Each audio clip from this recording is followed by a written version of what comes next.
নমস্কার, থ্রিলিং থার্সডের আরেকটি নতুন এপিসোডে তোমাদের সবাইকে স্বাগত। আজ আমরা এসেছি তোমাদের এই শীতের মধ্যেই আরেকটু হাড় হিম করে দিতে। বাইরে কনকনে ঠান্ডা, আর সাথে শিরদাঁড়া বেয়ে এক হিম শীতল ভয় জড়ানো শিরশিরানি। কি তৈরি তো সবাই? আমাদের আজকের গল্পটি প্রাপ্তমনস্কদের জন্য। গল্পের প্লট তৈরির খাতিরে লেখক কিছু বীভৎস দৃশ্যের বর্ণনা করেছেন, যেগুলোর সাথে বাস্তবের কোনো মিল নেই। নেহাত গল্প শোনার ছলেই সেটা তোমরা উপভোগ করবে, এটাই আমাদের অনুরোধ। আজ তোমাদের জন্য থ্রিলিং থার্সডের নিবেদন শ্রী আকাশদীপ গড়গড়ির লেখা অশরীরীর আংটি বদল। আকাশদীপ গড়গড়ির জন্ম 1994 সালের 21শে সেপ্টেম্বর পশ্চিমবঙ্গের উত্তর 24 পরগনা জেলার নৈহাটিতে। ইংরেজি সাহিত্য নিয়েই পড়াশোনা। কর্পোরেট জবের পাশাপাশি ড্যাফোডিলস নামে একটি ফিল্ম প্রোডাকশন হাউসের সাথে যুক্ত রয়েছেন। সাথে তাল মিলিয়ে চলেছে সাহিত্য চর্চা। তার লেখা বড় গল্প, ছোট গল্প, কবিতা প্রকাশিত হয়েছে বিভিন্ন সাহিত্য আর শারদীয়া পত্রিকায়। তার প্রথম প্রকাশিত উপন্যাসের নাম মিসিং লিঙ্ক। আজকের গল্পের সূত্রধার আমি সায়ন্তন। গল্প পাঠে ব্রতদীপ। বিভিন্ন চরিত্রে রয়েছে প্রভাকর, ব্রতদীপ, বর্ণিশা ও ব্যোমকেশ। সাউন্ড ডিজাইনে শুভায়ন, পোস্টার ডিজাইন কৃষ্ণেন্দু। সমগ্র পরিচালনায় টিম থ্রিলিং থার্সডে। শুরু হচ্ছে আজকের গল্প শ্রী আকাশদীপ গড়গড়ির অশরীরীর আংটি বদল।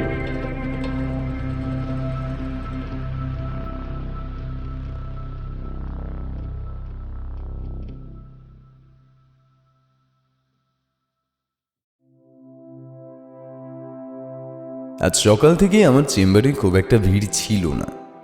কিছুক্ষণ হলো দিনের 3 নম্বর পেশেন্ট মিসেস শিউলি নাথের কেসটা নিয়ে একটু ঘাটাঘাটি করছিলাম। বেশ কয়েক মাস হলো ভদ্রমহিলার একটা অদ্ভুত মানসিক সমস্যা দেখা দিয়েছে। বিজ্ঞানের ভাষায় একে বলে পোস্ট ট্রমাটিক স্ট্রেস ডিসঅর্ডার। সোজা ভাষায় বলতে গেলে এই পোস্ট ট্রমাটিক স্ট্রেস ডিসঅর্ডার এমন একটা মানসিক ব্যাধি যেটা মূলত পেশেন্টরা তাদের জীবনের কোনো ভয়াবহ অভিজ্ঞতা বা আঘাতজনিত কোনো ঘটনা চোখের সামনে দেখার পর এই রোগের শিকার হয়। এর কারণগুলি বিভিন্ন রকমের হতে পারে, যেমন প্রাণী মেরে ফেলার হুমকি জাতীয় কোনো ঘটনা, বা কোনো যুদ্ধ, প্রাকৃতিক দুর্যোগ, গাড়ি দুর্ঘটনা, বা কোনো যৌন নির্যাতন। যদিও মিসেস নাথের ক্ষেত্রে এটা ঘটতে শুরু করে রাজনৈতিক শত্রুতার কারণে, ওনার স্বামীর হত্যার পর থেকে। কখনো কখনো প্রিয়জনের আকস্মিক আর অপ্রত্যাশিত মৃত্যুও পিটিএসডির একটা গুরুত্বপূর্ণ কারণ হতে পারে। আমার সাজেশন নেওয়ার কয়েক মাস পর থেকে এখনো পর্যন্ত ভদ্রমহিলার কন্ডিশন আগের থেকে বেশ অনেকটাই স্বাভাবিক হয়ে উঠেছে। আমি আমার চেম্বারের রিভলভিং চেয়ারটায় হেলান দিয়ে একটা বই পড়ছিলাম। এলিয়ট অ্যারনসনের লেখা দ্য সোশ্যাল অ্যানিম্যাল। গত সপ্তাহে বইটা অনলাইনে অর্ডার করার পর অবশেষে আজ সেটা হাতে পাওয়ার সৌভাগ্য হয়েছে। টেবিলের উপর থেকে মোবাইলটা শব্দ করে বেজে উঠতেই বইটা টেবিলে উল্টো করে রেখে আমি সেটা ধরলাম। মর্নিং স্নেহা, বল কেমন আছিস? স্নেহা আমার এক্স অ্যাসিস্ট্যান্ট। কাজকর্মে আর বুদ্ধিতে স্নেহার মতো করিতকর্মা মেয়ে আমি আমার এই ডাক্তারি জীবনে অনেক কম দেখেছি। আর্থিক অনটন থাকার জন্য এখানে কাজ করার পাশাপাশি স্নেহা আরও টুকিটাকি পার্ট টাইম জব করত। বলা ভালো, কোনো জায়গা বা ঘটনা সম্পর্কে খবর নিয়ে সেটাকে সুন্দর করে সাজিয়ে বিশ্লেষণ করার নিখুঁত ক্ষমতাটা সবার মধ্যে থাকে না। একটা নতুন কাজে জয়েন করার পর স্নেহা ওর ফ্যামিলিকে নিয়ে হুগলির সাহাগঞ্জে একটা পুরনো বাড়িতে গিয়ে উঠেছে কয়েক মাস হলো। নিয়মিত যাতায়াত না থাকলেও কোনো দরকারি কাজের ব্যাপারে সাহায্যের দরকার হলে স্নেহা সবসময় এক পায়ে রাজি হয়ে থাকে। আজ সকাল সকাল তাই স্নেহার এই হঠাৎ ফোনটা পেয়ে তাই মনে মনে একটু অবাকই হয়েছিলাম। স্নেহা অল্প শ্বাস টেনে উদ্বিগ্ন গলায় বলল, স্যার, আপনি ব্যস্ত? না, মানে একটা দুঃসংবাদ দেওয়ার। আপনাকে সকাল সকাল আর বিরক্ত না করে পারলাম না। আমি এবার একটু চিন্তিত গলায় বললাম, ব্যস্ত নেই, তুই বল কি হয়েছে, কিরকম দুঃসংবাদ? একটু চুপ করে থেকে স্নেহা বলল, স্যার, আপনার মনে আছে একদিন একটা কেসের ব্যাপারে আপনি আমায় আপনার কলেজে পড়ার সময়কার এক বন্ধুর অদ্ভুতুরে ঘটনার কথা বলেছিলেন, যেটার সমাধান আপনি করতে পারেননি বলে আজও আপনার মনটা খচখচ করে? ভদ্রলোকের নাম অসিত সমাদ্দার তো, সাহাগঞ্জে বাড়ি। আমি এবার একটু ব্যস্ত হয়ে বললাম, হ্যাঁ, কিন্তু সে তো অনেক বছর আগের কথা। মাঝখানে অনেকদিন অসিতের সাথে খুব একটা যোগাযোগ করা সম্ভব হয়ে ওঠেনি। হঠাৎ ওর ব্যাপারে জিজ্ঞেস করছিস যে? কি ব্যাপার বলতো? স্নেহা একটু গম্ভীর গলায় বলল, স্যার, আপনি বোধহয় জানেন না, এখন যে এলাকায় আমরা শিফট করেছি আপনার সেই বন্ধুর বাড়ি এখান থেকে খুব একটা দূরে নয়।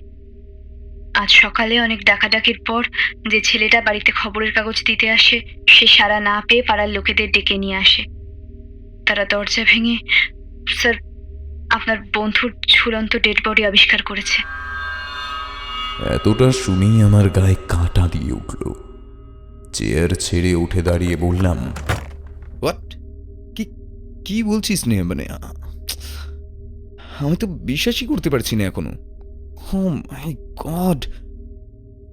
স্নেহা একটু বিরস গলায় বলল, হ্যাঁ স্যার, এতক্ষণে বোধহয় পুলিশে খবর দেওয়া হয়ে গেছে। তবে মৃতদেহের অবস্থা খুব খারাপ। প্রাইমারিলি ধারণা করা হচ্ছে এটা মার্ডার, তবে সেটা পোস্টমর্টেম রিপোর্ট না আসা পর্যন্ত হলপ করে বলাটা সম্ভব নয়। বডিটা ঝোলানোর আগে কেউ যেন ধারালো নখের আঁচড়ে ভদ্রলোকের সমস্ত মুখ শরীর চিরে ফালা ফালা করে দিয়েছে। লোকাল ডাক্তার এসেছিলেন, তিনি বডি পরীক্ষা করে মার্ডার বলে সন্দেহ করে পুলিশে খবর দিতে বলেন। অসিতবাবুকে প্রথমে গলা টিপে মেরে, তারপর তার সমস্ত শরীর ক্ষতবিক্ষত করে, তারপর তার দেহটা ফ্যানে বেঁধে ঝুলিয়ে দেওয়া হয়েছে। শুধু স্যার, যে জিনিসটা আমি খবর পেলাম সেটাই আশ্চর্যের, আর সেটার জন্যই আপনাকে এইভাবে হন্তদন্ত হয়ে আমি ফোন করলাম। আমার মনে হয় ব্যাপারটা আপনার জানা উচিত। কি ব্যাপার স্নেহা? স্যার, অসিতবাবুর গলায় সরু আর বড় বড় কয়েকটা আঙুলের ছাপ স্পষ্ট। ছাপের আকার দেখে ডাক্তারবাবু বলেছেন সম্ভবত এটা কোনো মহিলা খুনির কাজ। কিন্তু যেটা আশ্চর্যের সেটা হলো ছাপটা ডান হাতের, আর সেই হাতের অনামিকার আঙুলটা কাটা। গলার ছাপ বলছে বাকি 4টে আঙুলের সাহায্যে পেঁচিয়েই মাসেল প্রেশার দিয়ে শ্বাসরোধ করা হয়েছে অসিতবাবুর। স্যার, কিছু বুঝতে পারলেন? আমার মাথার ভেতরটা ঝাঁ ঝাঁ করতে লাগলো। কি একটা অজানা আতঙ্কে আমার বুকের ভেতরটা পর্যন্ত একবার কেঁপে উঠল। আমি স্নেহার কথার কোনো জবাব দিলাম না। ফোনটা কান থেকে নামিয়ে রেখে টেবিলের উপর রাখা কাচের গ্লাসটা তুলে নিয়ে ঢক ঢক করে এক গ্লাস ঠান্ডা জল গলায় ঢেলে দিলাম। আজ থেকে ঠিক 7 বছর আগে অসিতের সাথে সাহাগঞ্জে গিয়ে যে ভয়ঙ্কর অভিজ্ঞতার মুখোমুখি হয়েছিলাম, সেটা মনে পড়লে এত বছর পরেও আমার গায়ের সমস্ত রোম দাঁড়িয়ে যায়। আমি তখন সাইকোলজি অনার্স নিয়ে সদ্য কলেজে ভর্তি হয়েছি। সম্ভবত সেটা 2007 সাল। অসিত আমারই ক্লাসে সহপাঠী ছিল। বলা ভালো, ক্লাসের অন্য সব ছাত্ররা অসিতকে নিয়ে বড্ড হাসি ঠাট্টা করত, এক আমি বাদে। তাই খুব সহজেই অসিতের সাথে আমার একটা কাছের বন্ধুত্ব তৈরি হয়ে যায়। অমন সাধাসিধে ভীতু আর মুখচোরা ছেলে যে কিভাবে এমন একটা শক্ত বিষয় নিয়ে নাড়াচাড়া করতে ইন্টারেস্টেড হলো, সেটাই আমার কাছে একটা রহস্য ছিল। কিন্তু অসিতের একটা অন্য গুণ ছিল। ও ছন্দ মিলিয়ে মিলিয়ে খুব সুন্দর কবিতা লিখতে পারত। ক্লাসের খাতার পাতায় নোটসের থেকে বেশি এসব হাবি জাবি লিখে সারাদিন কি যে আনন্দ পেত অসিত, সেটা ও ছাড়া আর কারোর বোঝার সাধ্য নেই। জন্মাবার পর ওকে নাকি হাসপাতালের বাইরে একটা ডাস্টবিনে ফেলে দেওয়া হয়েছিল। পরে সেখান থেকে এক সহৃদয় ব্যক্তি ওকে একটা অনাথ আশ্রমে পৌঁছে দেয়। অনেক খোঁজাখুঁজির পর ওর বাবা মায়ের সম্পর্কে কোনো খোঁজ পাওয়া গেল না। ছোট্টবেলা থেকে সেই অনাথ আশ্রমই বড় হয়ে ওঠেও। সেখান থেকেই ওকে পড়াশোনার সমস্ত খরচের ব্যবস্থা করে দিত। অসিত সারা জীবনে খুব একটা বেশি মানুষের সাথে মেশেনি। তাই সাইকোলজির মতো একটা জটিল বিষয়কে ও ঠিক বাগে আনতে পারছিল না। সেকেন্ড ইয়ারের পর আরও সেটা চালিয়ে নিয়ে যেতে পারল না। অসিত কলেজে আসা বন্ধ করে দিল। আমাদের তখন সিলেবাসের ঠেলায় নাভিশ্বাস ওঠার জোগাড়। ঘাড়ের কাছে নিঃশ্বাস ফেলছে পরীক্ষা, ক্যাম্পাসিং, কেরিয়ার অপশন। আমার বাবার আবার সেই সময় একটা মাইল্ড স্ট্রোক হয়। বাবা তখন থেকে বিছানায় শয্যাশায়ী হয়ে পড়েন।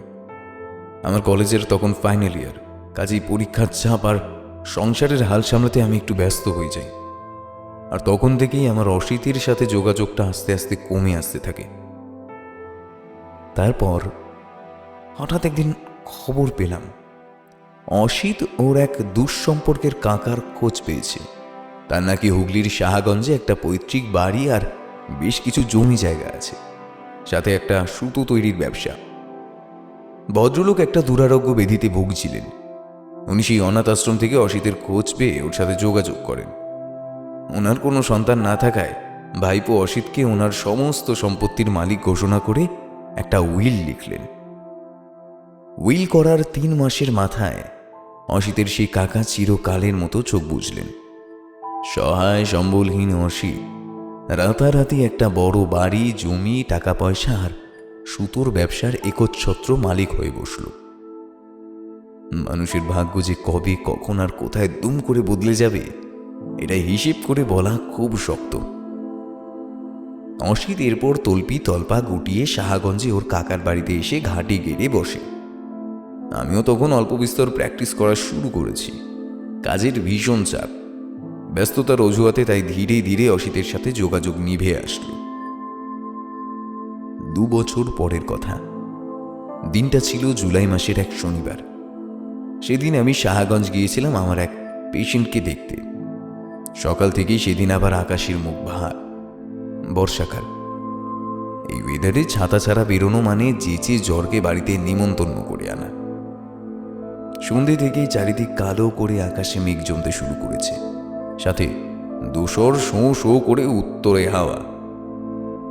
পেশেন্টের বাড়ি থেকে ফিরতে ফিরতে আমার বেশ রাত হয়ে গেল। নদীকে দিশারি করে সোজা রাস্তা ধরে হাঁটতে হাঁটতে একটা পুরনো আর বাতিল ফ্যাক্টরির সামনে চলে এলাম।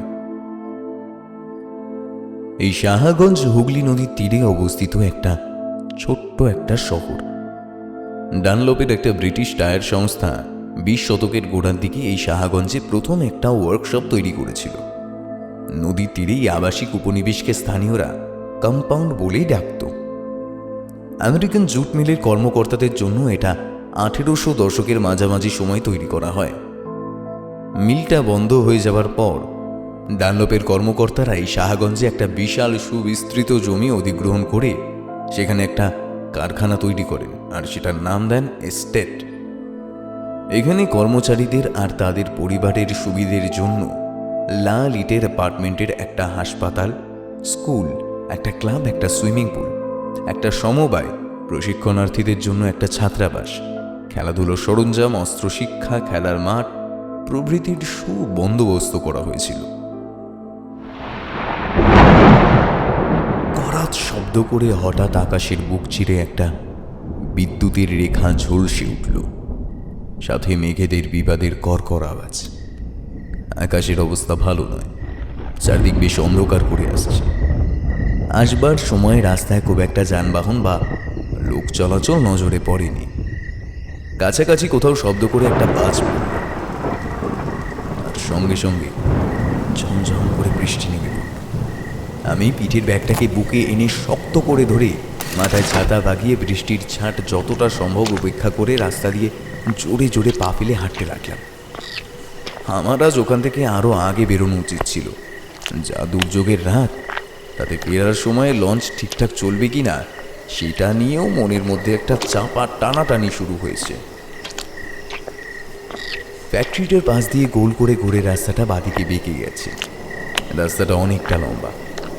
রাস্তায় দূরে একটা ল্যাম্পোস্ট থেকে মিটমিট করে একটা হলুদ আলো আমাকে এই অন্ধকারে পথ চিনিয়ে চিনিয়ে এগিয়ে নিয়ে যেতে সাহায্য করছে। বৃষ্টির তেজটা একটু বাড়ল কি? কিছুক্ষণের জন্য ওই পুরো ফ্যাক্টরিটার ভাঙা দালানটার নিচে আশ্রয় নিয়ে কিছুটা সময় অপেক্ষা করে গেলে হতো। বৃষ্টিটা একটু থামলে না হয় আবার টুকটুক করে এগিয়ে যাব। যেমন ভাবা তেমন কাজ। আমি আমার পথ বদলে ফ্যাক্টরির ভেতরের রাস্তাটার দিকে পা বাড়ালাম। আর তখনই আমাকে চমকে দিয়ে কাছাকাছি কোথাও আবার করাত করে বীভৎস শব্দে একটা বাজ পড়ল। হাওয়ার দাপটে ছাতার দিশা ঠিক রাখা মুশকিল।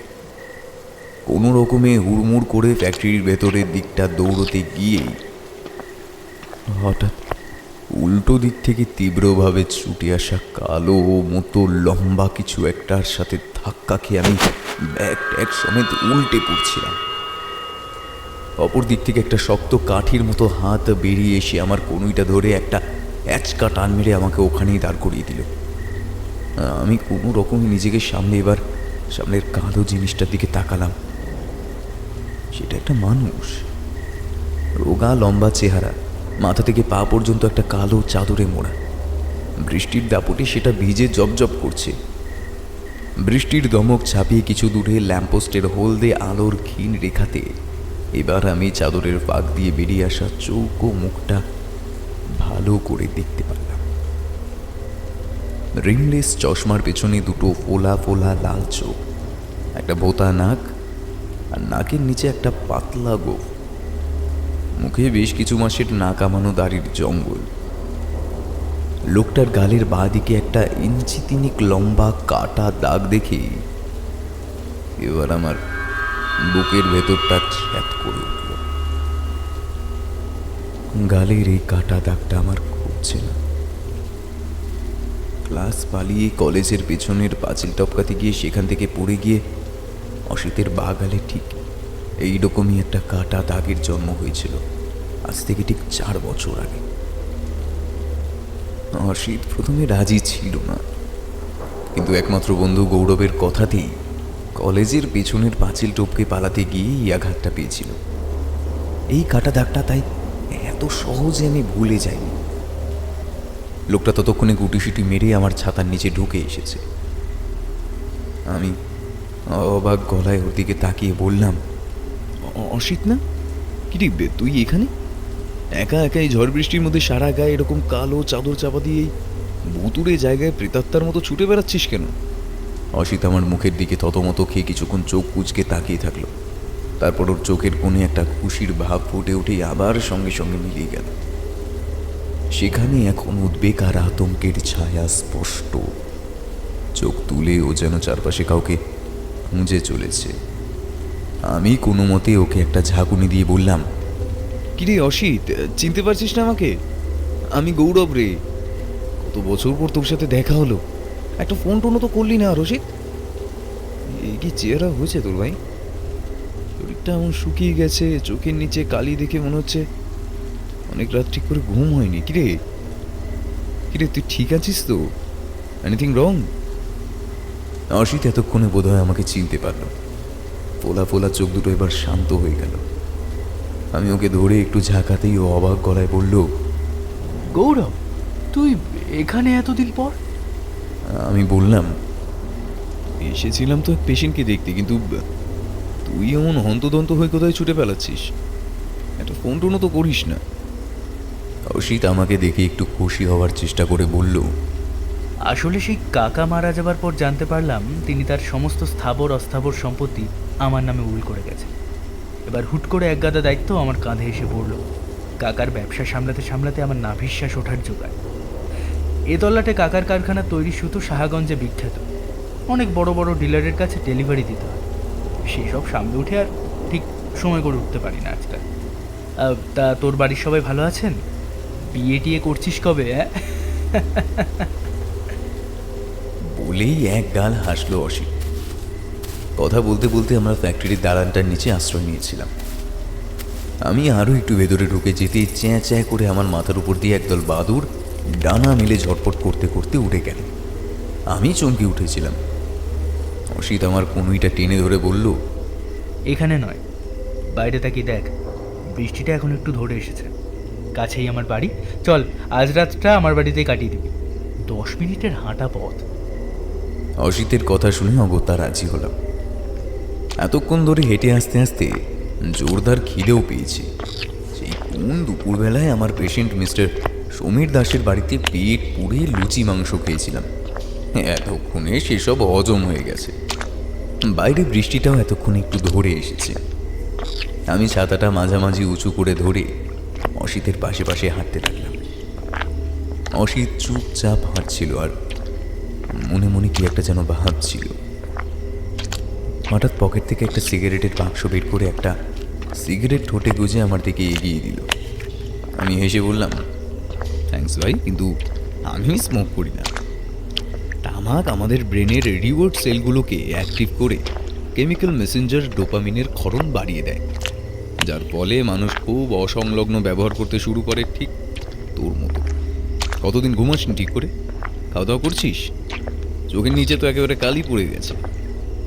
এত রোগা তো তুই কলেজে থাকতে ছিলি না। কিন্তু অস্থির কেন দেখাচ্ছে তোকে? কিছু হয়ে থাকলে আমাকে খুলে বল। অসিত আমার কথা শুনে চাদরটা কোমরে গিট মেরে বেঁধে সিগারেটটা আবার বাক্সে ঢুকিয়ে সেটা পকেটে ভরতে ভরতে অল্প হেসে বলল, সেরকম কিছু না, কাজের স্ট্রেস আর কি। আমি একটু সন্দেহের চোখে ওর দিকে তাকিয়ে বললাম, সেসব তো ঠিক আছে, কিন্তু তোর গা থেকে এমন মিষ্টি একটা মিলি পারফিউমের গন্ধ বেরোচ্ছে কেন বলতো? আর তুই এই চাদর মুড়ি দিয়ে বৃষ্টিতে ভিজতে ভিজতে অন্ধকারের মধ্যে কোথায় যাচ্ছিলিস বলতো? অসিত কিছুক্ষণ চুপচাপ হাঁটতে লাগলো। অন্ধকার পথ ছেড়ে আমরা তখন একটু লোকালয়ের মধ্যে এসে পড়েছি। চারপাশটা দেখে মনে হচ্ছে যেন প্রকৃতির কোনো অদৃশ্য শিল্পী লোকচক্ষুর আড়ালে ল্যাম্পপোস্টের হলুদ আলোয় আমাদের চারপাশে একটা রহস্যময় প্রেক্ষাপট এঁকে দিয়েছে। বৃষ্টিটা ততক্ষণে অনেকটা ধরে এসেছে। অসিত একটু উদাস গলায় কবিতার ছন্দে বলে উঠল, হাতের মাংসপেশি হয়েছে শক্ত, পঞ্চ ইন্দ্রিয়ের ধার বেড়েছে অভ্যাসের বশে, কত সাম্রাজ্য বিকিয়ে গেছে নারী প্রাপ্তি নিশির ডাকে, আত্মতুষ্টির অক্লেশে। আমি অবাক হয়ে বললাম, হ্যাঁ, তার মানে তুই প্রেমে পড়েছিস? সে কি রে, আমি তো বিশ্বাসই করতে পারছি না। কিন্তু হঠাৎ এরকম মুক্তির কারণ? অসিত মিটিমিটি হেসে বলল, গৌরব, আমরা এসে গেছি, সামনে তাকিয়ে দেখ, ওটাই আমার গরিবখানা। আপাতত এখানেই তোকে থাকতে হবে কষ্ট করে। ভেতরে চল, ফ্রেশ হয়ে সব বলছি, আগে কিছু পেটে দেওয়া দরকার। আমি সামনে তাকিয়ে কারুকাজ করা বিরাট দোতলা বাড়িটা দেখে বুঝতে পারলাম অসিতের এই দূর সম্পর্কের কাকা শাহগঞ্জ অঞ্চলে সুতোর ব্যবসা করে বেশ ভালোই পসার করেছেন। সত্যি অসিতের ভাগ্যের তারিফ না করে থাকতে পারলাম না। মিথ্যে বলবো না, মনে মনে একটু হিংসেও হচ্ছিল প্রথমে, কিন্তু এতদিন পর প্রিয় বন্ধুকে কাছে পেয়ে আর ওর আন্তরিক আবেদনে আমার মনের যে সংকোচ নিমেষেই দূর হয়ে গেল। মানুষের ভাগ্য যে কখন এমন দুম করে খুলে যায় এ কথা কে বলতে পারে।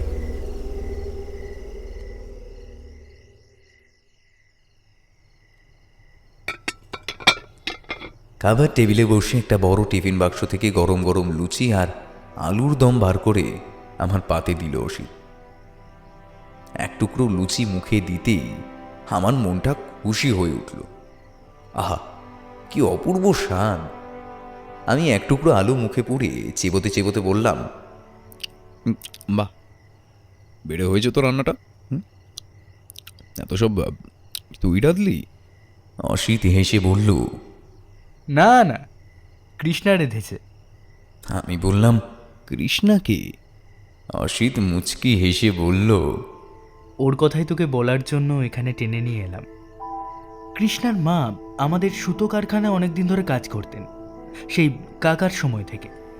ওনার বিয়ের 1 বছর পর একটি শিশু জন্ম দেওয়ার জন্য তিনি হাসপাতালে যান, কিন্তু অনেক পরিশ্রমের পরেও তিনি কোনো শিশুর জন্ম দিতে পারলেন না। ডাক্তারবাবু তখন অস্ত্রোপচারের কথা বললে তিনি ভয় পেয়ে হাসপাতাল ছেড়ে চলে আসেন। কিছুক্ষণ পরে মায়ের গর্ভেই শিশুটি মারা গেল। কিন্তু অদ্ভুত ব্যাপার, তিনি শিশুটিকে পেট থেকে সরিয়ে নিতে কোনো মতেই রাজি হচ্ছিলেন না। এর 2 বছর পর কৃষ্ণার জন্ম হয়। এবার কৃষ্ণার জন্মে 3 বছরের মাথায় এক পথ দুর্ঘটনায় ভদ্রমহিলার স্বামী মারা গেলেন। উনি তারপর থেকে কাজে আসাও অনেক কমিয়ে দিলেন। প্রায় 4 বছর পরের কথা। একদিন কারখানায় কাজ করার সময় ওনার পেটে আবার মারাত্মক যন্ত্রণা শুরু হয়। তো ডাক্তারবাবু এক্সরে করে দেখলেন ওনার পেটের মধ্যে একটা বিশাল কিছু ক্রমাগত আকারে বৃদ্ধি পেয়ে চলেছে। প্রথমে তারা ভাবলেন এটা বোধহয় টিউমার। আরও কিছু পরীক্ষা নিরীক্ষার পর জানা গেল ওই ক্রমাগত বৃদ্ধি পাওয়া জিনিসটা আর কিছুই না, একটা বাচ্চা শিশু, যেটাকে প্রায় 9 বছর আগে মৃত বলে ঘোষণা করা হয়েছিল। তারপর থেকে কাজে আসা বন্ধ করে ওই যে ঘরবন্দি দিন কাটাতে শুরু করলো মামে। ব্যাস, স্থানীয় কেউ খুব একটা ওদের বেশি বাইরে বেরোতে দেখতো না। ওনার বাচ্চাটার কি হলো সেটা কৃষ্ণা আমাকে কোনোদিনও বলতে চায় না। সেটা যেহেতু সমাজের চোখে একটা বিরল ঘটনা। বাবার মৃত্যুর এত বছর পর কৃষ্ণার মা আবার সন্তান সম্ভবা, এই কথা বাইরে জানাজানি হলে ওর মায়ের চরিত্রের ওপর আঙ্গুল উঠতে পারে ভেবেই কৃষ্ণা ব্যাপারটা নিয়ে কখনো আলোচনা করতে চাইতো না। আমিও তাই আর বেশি কিছু জোর করিনি কখনো। আমি লুচি খেতে খেতে বললাম, স্ট্রেঞ্জ। এই ঘটনাকে ডাক্তারি মতে লিথোপিডিয়ান বলা হয়। এটা সত্যি বিরল।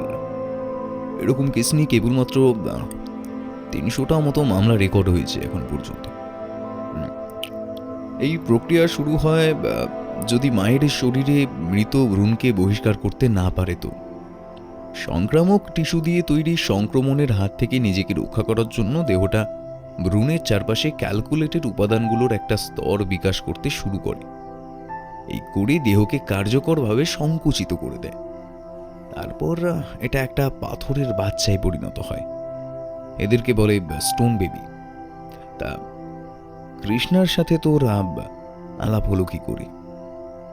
অসিত মন দিয়ে আমার কথা শুনছিল। এবার একটা লুচি আলু মাখিয়ে মুখে পুড়ে চিবোতে চিবোতে বলল, কারখানার এক কর্মচারীর মুখে আমি সব শুনে কৃষ্ণাকে একদিন ডেকে পাঠালাম। কৃষ্ণা এলো। প্রথম দিনই ওকে দেখে আমি মুগ্ধ হয়ে গেলাম। তুই তো জানিস ভাই গৌরব, আমার এই মুখচোরা স্বভাবের জন্য কলেজ জীবন থেকে আমার নারী সঙ্গ করার কপালটা ঠিক কতটা খারাপ ছিল। মেয়েদের সঙ্গে কিভাবে কথা বলতে হয় সেটাই ঠিক করে জানা ছিল না আমার। কৃষ্ণার এক মাথা কালো চুল, জোড়া ভ্রু, দুটো কাজল কালো গভীর চোখ দেখে আমার মনের ভেতরটা তোলপাড় হয়ে গেল। কৃষ্ণাকে বললাম আমি মাসে মাসে কিছু টাকা ওর হাত দিয়ে পাঠিয়ে দেব। কিন্তু কৃষ্ণা কিছুতেই এভাবে টাকা নিতে রাজি হলো না। কি জানিস তো, মেয়েটার চোখে এমন একটা অদ্ভুত মোহ আছে যে সেই চোখের দিকে তাকিয়ে মনের সমস্ত ভাবনা উলটপালট হয়ে যায়। আমি তখন বললাম, ঠিক আছে, আমি একলা মানুষ, সারাদিন কারখানায় কেটে যায়, তুমি সকালে আর রাতে দুবেলা নিজের হাতে খাবার বানিয়ে আমার জন্য নিয়ে এসো, আমি মাসে মাসে মাইনে দেব। আমার এই প্রস্তাব শুনে কৃষ্ণা রাজি হলো। ব্যাস, তারপর থেকেই রোজ কৃষ্ণা এসে সকালে আর দুপুরের খাবার দিয়ে যায়। আমি আমার সময় মতো গরম করে খেয়ে নিই। এঁটো বাসনগুলো নিতে আবার রোজ সন্ধ্যের সময় আসে, সাথে রাতের খাবারও নিয়ে আসে। রাতে এসে ও বেশিক্ষণ থাকে না, ওর মা একা থাকবে বলে তাড়াতাড়ি পালায়। ডাক্তারের নির্দেশে তিনি এখন একদম বিছানায় শয্যাশায়ী। ঘরে বাইরের কাউকে যেতে দেখলেই ভদ্রমহিলা ভীষণ প্যানিক করতে পারেন ভেবেই কৃষ্ণা ওর বাড়ির খোঁজ আর আমায় দেয়নি। সকালে কিছুটা সময় আমি কৃষ্ণাকে কাছে পাই, তখন ওর সাথে গল্প করি, মনের কথা বলি। তারপর ও চলে গেলে খেয়ে দিয়ে আবার কারখানায় চলে আসি। আমি আঙুল চাটতে চাটতে বললাম, সাবাস অসিত। তলে তলে তুই যে এত রোম্যান্টিক সেটা কিন্তু আমি এতদিনে বুঝতেই পারিনি। যাই বল, কৃষ্ণা বৌদির রান্নার হাতটা কিন্তু ব্যাপক। বৌদির সাথে কাল তাহলে আলাপ করাচ্ছিস তো? অসিত এবার একটু বিরস হেসে বলল, সে তো অবশ্যই করাবো। কাল সকালে তোর কখন ঘুম ভাঙে দেখ। আমি হাসতে হাসতে উঠে পড়লাম। সত্যি আজ সারাদিন যা ধকল গেল, তার উপরই বর্ষার রাতে এমন সুস্বাদু খাবার, এখন বিছানায় শরীর ফেললেই কখন যে ঘুমিয়ে যাব টেরই পাবো না।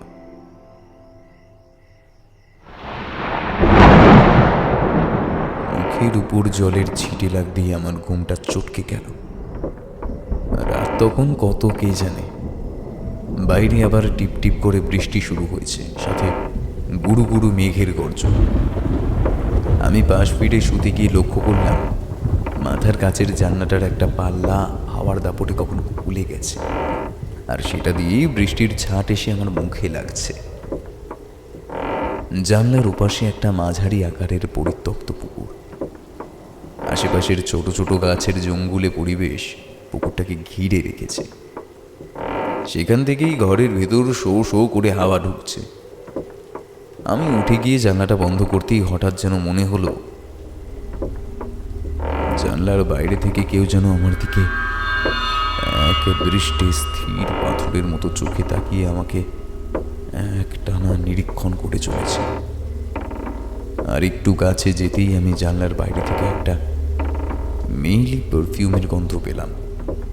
আরে এই গন্ধটাই তো আজ সন্ধেবেলা আমি অসিতের গা থেকে পেয়েছি। আরো ভালো করে দেখার জন্য জানলা দিয়ে মুখ বাড়াতেই আমার মনে হলো জানলার নিচ থেকে সরাত করে একটা ছায়ামূর্তি যেন সরে গেল। আমার গাটা এবার একটু ছমছম করে উঠল। আমি তাড়াতাড়ি জানলার পাল্লাটা বন্ধ করে ঢক ঢক করে একটু ঠান্ডা জল খেয়ে নিলাম। আবার এসে খাটে শুয়ে পড়লাম।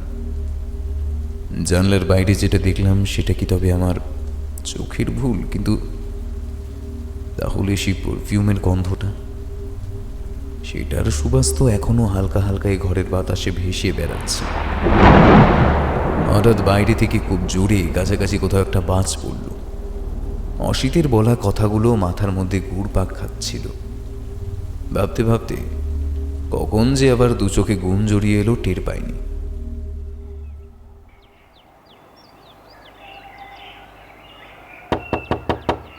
সকালে অসিতের ডাকাডাকিতে ঘুম ভেঙে ধড়মড়িয়ে বিছানায় উঠে বসলাম। ঘড়ির দিকে তাকিয়ে দেখি সকাল 8:30 বাজে। আমি তাড়াতাড়ি করে বিছানা থেকে নেমে এসে দরজা খুলতেই অপ্রস্তুত হয়ে গেলাম। অসিতের পাশের দরজার ওপাশে হাসি মুখে দাঁড়িয়ে আছে বছর 19-20 একটা শ্যামলা ছিপছিপে মেয়ে। এই তাহলে সেই অসিতের কৃষ্ণা। কাল তাহলেও মেয়েটার বর্ণনা কিছুই ভুল বলেনি। মেয়েটার মুখের মধ্যে একটা অদ্ভুত মিষ্টতা আছে, আর সবচেয়ে অদ্ভুত ওর চোখ দুটো কাজল কালো, দুটো চোখে যেন পৃথিবীর শত শক্ত শক্ত সমস্যার সমাধান খুব সহজ শব্দে লেখা রয়েছে। এমন সৌন্দর্য আমিও অনেক দিন পর দেখলাম। কৃষ্ণা মনে হয় আমার চোখের ভাষা বুঝতে পেরে ওর চোখ নামিয়ে নিল।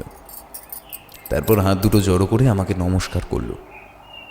আমিও প্রতি নমস্কার জানালাম। অসিত আমাদের একে অপরের সাথে আলাপ করিয়ে দিল। আমি বললাম, তোরা একটু ভেতরে ঘরে গিয়ে বস, আমি একটু ফ্রেশ হয়ে আসছি। বাথরুম থেকে বেরিয়ে বাইরের ঘরটা এসে কৃষ্ণাকে কোথাও দেখতে পেলাম না। অসিত এক মনে খবরের কাগজ পড়ছে। আমাকে দেখে কাগজ থেকে মুখ তুলে বলল, কি রে, তুই এত দেরি করলি? দেখ, কৃষ্ণা এতক্ষণ অপেক্ষা করে এইমাত্র চলে গেল। ওর মা একলা রয়েছেন। আমি হতাশ মুখে বললাম, ঠিক আছে, এবার হয়নি পরের বার হবে। তো ঠিকানাটা জেনে গেলাম। এবার মিস্টার দাসকে ভিজিট দিতে এলেই তোর এখান থেকে একবার ঘুরে যাব, তখন আবার কৃষ্ণার সাথে ভালো করে আলাপ হয়ে যাবে। বলে আমি জামাটা পরতে লাগলাম। অসিত গরম চায়ের কাপে একটা চুমুক দিয়ে আমার দিকে তাকিয়ে বলল,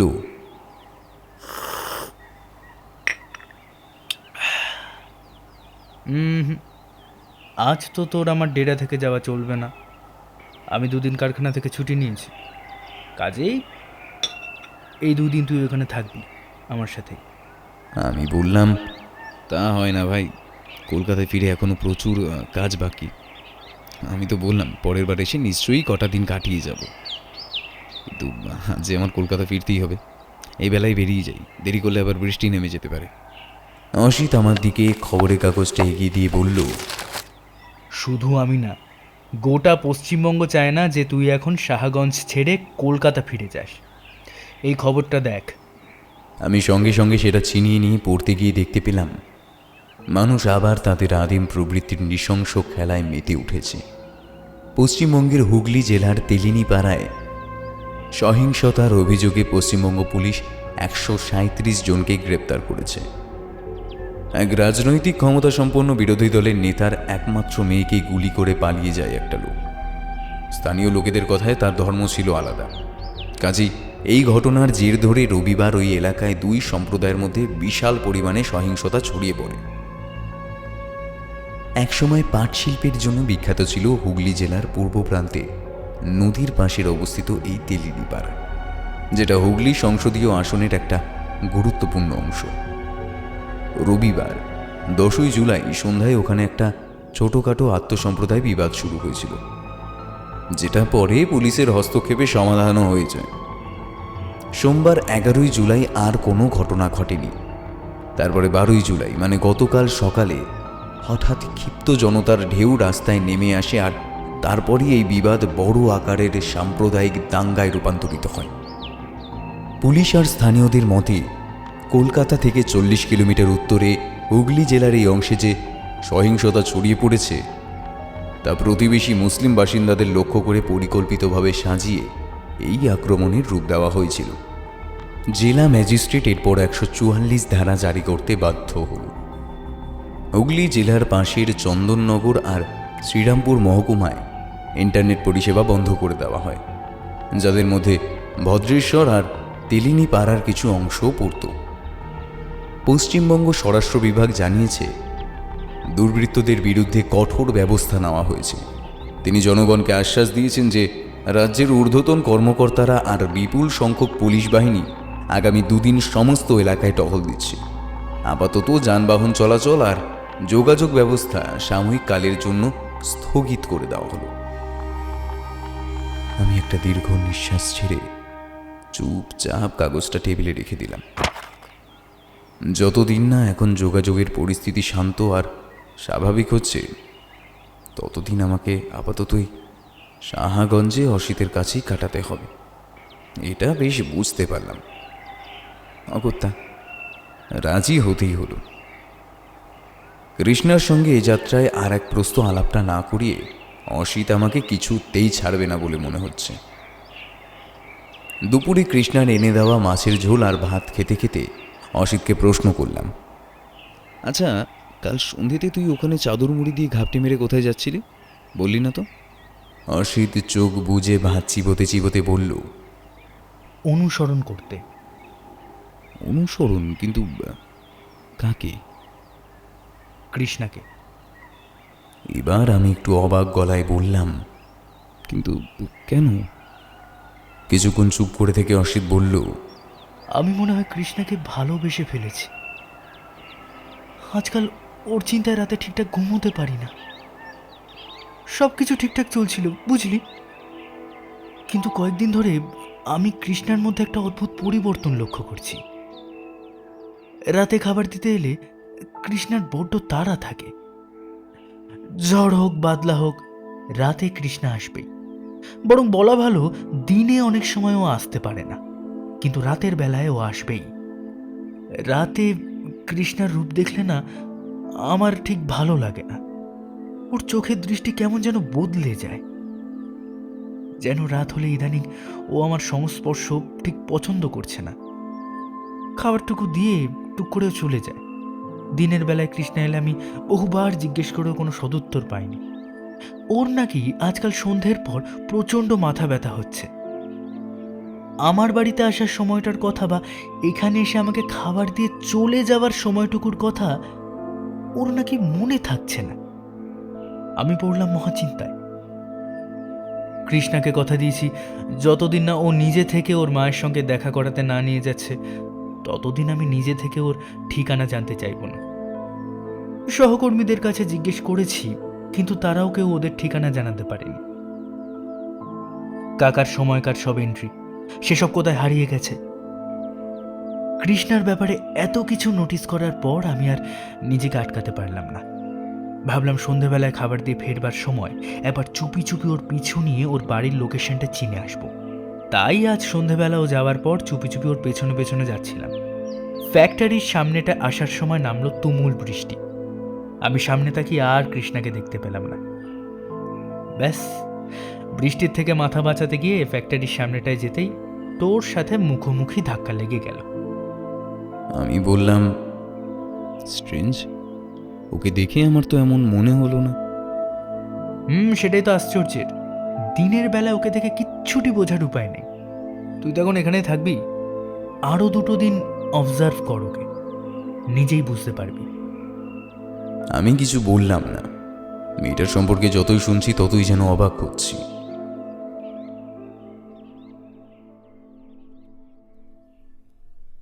সন্ধেবেলায় চা খেতে খেতে বাইরের ঘরের চৌকিটার উপর বসে অসিতের একটা ডায়েরি পড়ছিলাম। অসিত বাথরুমে ছিল। যাওয়ার সময় ও ডায়েরিটা আমার হাতে গুজে দিয়ে যায়। মুগ্ধ হয়ে পড়ছিলাম। না, মানতেই হবে, ছেলেটার লেখার হাত দারুণ। ছোট ছোট 4 লাইন 8 লাইনের সব সুন্দর সুন্দর উপমায় ভরা প্রেমের কবিতা লেখা রয়েছে। কলেজ লাইফে ক্লাসের ফাঁকে ফাঁকে খাতার পেছনে 2-1 সুন্দর সুন্দর কবিতা লিখত, আর আমিই ছিলাম ওর প্রথম পাঠক। কিন্তু সেসব কবিতা কাউকে উপহার দিত না অসিত, শুধু এই ডায়েরি ভর্তি কবিতাগুলো ছাড়া। এগুলোর প্রত্যেকটা কৃষ্ণাকে উদ্দেশ্য করে লেখা হয়েছে। তন্ময় হয়ে সেসব পড়ছিলাম। হঠাৎ এমন সময় দরজায় মৃদু টকটক শব্দ শুনতে পেয়ে আমি উঠে দাঁড়িয়ে দরজাটা খুলে দিলাম। দরজার ওপাশে ফিনফিনে একটা শাড়ি পরে হাসি হাসি মুখে কৃষ্ণা দাঁড়িয়ে আছে। ওর মাথার চুলগুলো ঘরের আলোয় প্রতিফলিত হয়ে চকচক করছে, আর সবচেয়ে অদ্ভুত ওর চোখ দুটো। সেই দুটো যেন পূর্ণিমার চাঁদের জ্যোৎস্নার মতো সুন্দর। এক টানা সেই চোখের দিকে তাকিয়ে থাকলে কেমন যেন নেশা লেগে যায়। কৃষ্ণা টিফিন বক্স ধরা হাতটা আমার দিকে এগিয়ে দিয়ে ওর পাতলা ঠোঁটে মিষ্টি করে একটা হাসি ঝুলিয়ে বলল, অসিতবাবু নেই? আমি নিজেকে সামলে নিলাম। টিফিন বাক্সটা ওর হাত থেকে নিয়ে দরজা থেকে পাশে সরে দাঁড়িয়ে বললাম, হ্যাঁ, তুমি ভেতরে এসো না, ও বাথরুমে আছে, এক্ষুনি এসে পড়বে। আমার কথা শুনে মুহূর্তের মধ্যে কৃষ্ণার চোখের ভাষা বদলে গেল। একটা চকচকে বিদ্যুতের রেখা যেন ওর দুটো কাজল কালো মণি দুটোকে ঝিলিক দিয়ে উঠল। আমার মাথার ভেতরটা কেমন যেন চিনচিন করে ব্যথা হতে শুরু করেছে। পা দুটো এমন অসম্ভব টুলছে কেন? সে চোখের দিকে কিছুক্ষণ মন্ত্রমুগ্ধের মতো তাকিয়ে রইলাম আমি। একটা মিষ্টি মেইলি পারফিউমের গন্ধ আমার মস্তিষ্কের স্নায়ু কোষগুলোকে যেন শিথিল করে দিতে লাগলো। এই গন্ধটা আমার চেনা। কৃষ্ণা এবার খিলখিল করে হাসতে হাসতে আমার জামা ধরে টেনে এনে ধাক্কা মেরে আমায় খাটে ফেলে দিল। আমার গায়ে তখন প্রতিরোধ করার ক্ষমতা বা শক্তিটুকুও নেই। হাত পা যেন অবশ হয়ে আসছে, মাথার ভেতরটা কেমন ঝিমঝিম করছে। কৃষ্ণা এবার আমার বুকের উপর চড়ে বসলো। হাত দুটো দিয়ে আমার হাত দুটো বিছানার সাথে শক্ত করে চেপে ধরল। তারপর নিচু হয়ে সাপের মতো হিস হিস করে আমার কানের কাছে মুখটা এনে বলল, অসিতবাবুর রক্তে এত স্বাদ নেই ডাক্তার, কিন্তু তুমি তো আছো। তোমাকে আমার বেশ পছন্দ হয়ে গেছে। আজ তো তোমায় আমি ছাড়বো না ডাক্তার। বলেই আবার খিলখিল করে হেসে উঠল মেয়েটা। ওর চোখের মণি দুটো তখন পিপাসার আগুনে দাউ দাউ করে জ্বলছে। সে মিষ্টি গন্ধটায় ক্রমাগত মোহাচ্ছন্ন হয়ে পড়ছি আমি। মেয়েটা এবার আমার নাকের কাছে মুখ এনে আমার নিচের ঠোঁটটা কামড়ে ধরল। তারপর শুধু চোঁ চোঁ করে একটা তরল টেনে নেওয়ার শব্দ পেলাম আমি। ব্যাস, তারপর আর কিছু মনে নেই আমার। অসিতে ঠেলাঠেলিতে সেই ঘোল লাগা ভাবটা হঠাৎ কেটে গেল। ধর্মরিয়ে বিছানায় উঠে বসতেই দেখি কোথায় কি। দরজাটা হাট করে খোলা। হাতের কাছে অসিতের ডায়েরিটা সোজা করে মেলা রয়েছে। ঘরে আর তৃতীয় কারোর চিহ্ন মাত্র নেই। তবে কি ডায়েরিটা পড়তে পড়তেই ভর সন্ধেবেলায় আমি ঘুমিয়ে পড়েছিলাম, আর তারপর ওই ভয়ঙ্কর স্বপ্নটা দেখলাম? আমি অসিতের দিকে তাকাতেই অবাক গলায় বলল, কি রে, তুই বিছানায় শুয়ে শুয়ে এমন গো গো করে আওয়াজ করে হাত পা ছুটছিলি কেন? আমি এইমাত্র স্নান সেরে বেরিয়ে দেখি তুই এরম করে পড়ে আছিস, দরজাটা হাট করে খোলা। ওই দেখ টিফিন বাক্স, কৃষ্ণা এসে খাবার দিয়ে কখন চলে গিয়েছে। তোকে বললাম একটু চোখ কান খোলা রাখ। দেখ তো, আজও ওকে অবজার্ভ করার সুযোগটা পেলি না তুই। আমি কিচ্ছু বললাম না। নাকটা টানতে গিয়েই বুঝতে পারলাম বাতাসে ভেসে বেড়াচ্ছে খুব ক্ষীণ একটি মেয়েলি মিষ্টি পারফিউমের গন্ধ। অসিত এবার এগিয়ে এসে আমার কপালে একটা হাত রেখে উদ্বিগ্ন গলায় প্রশ্ন করল, কি রে, তোর শরীর টরীর ঠিক আছে তো? এ কি রে, তোর ঠোঁটের কাছে এত রক্ত কেন? এই ছোট ফুটোটা আবার কিসের?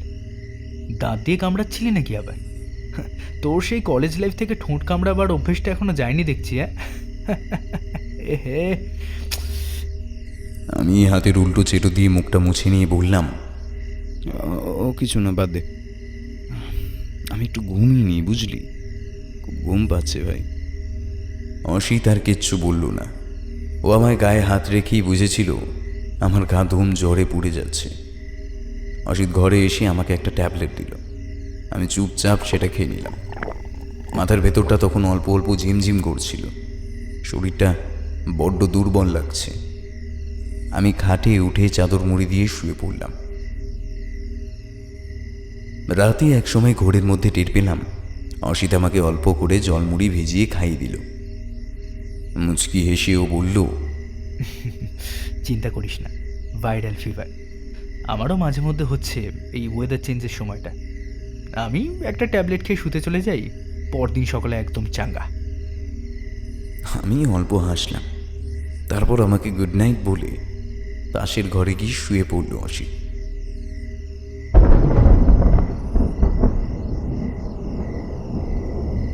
বেশ অনেক রাতের দিকে আবার আকাশ কাঁপিয়ে ঝমঝম করে বৃষ্টি নামল।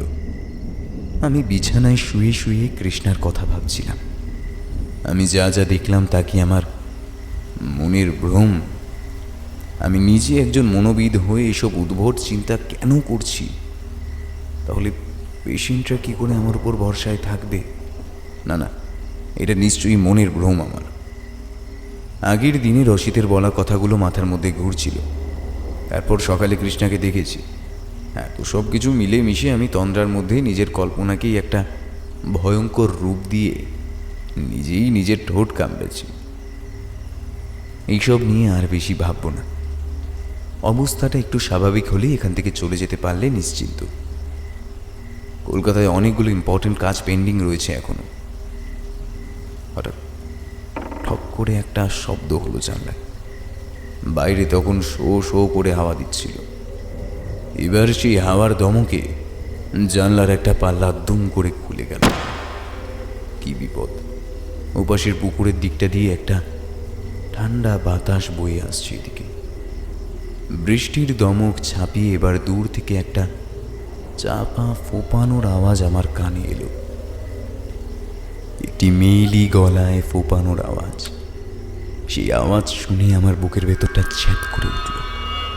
সেই অমানসিক কান্নায় এতটাই বিষাদ জমে রয়েছে যে সেই কান্না শুনে আশেপাশে পরিবেশের প্রতিটা উপাদানের অনুভূতি যেন মন খারাপের ভারে সে ক্রন্দনরত নারীর সম্মুখে নুয়ে পড়ছে একে একে।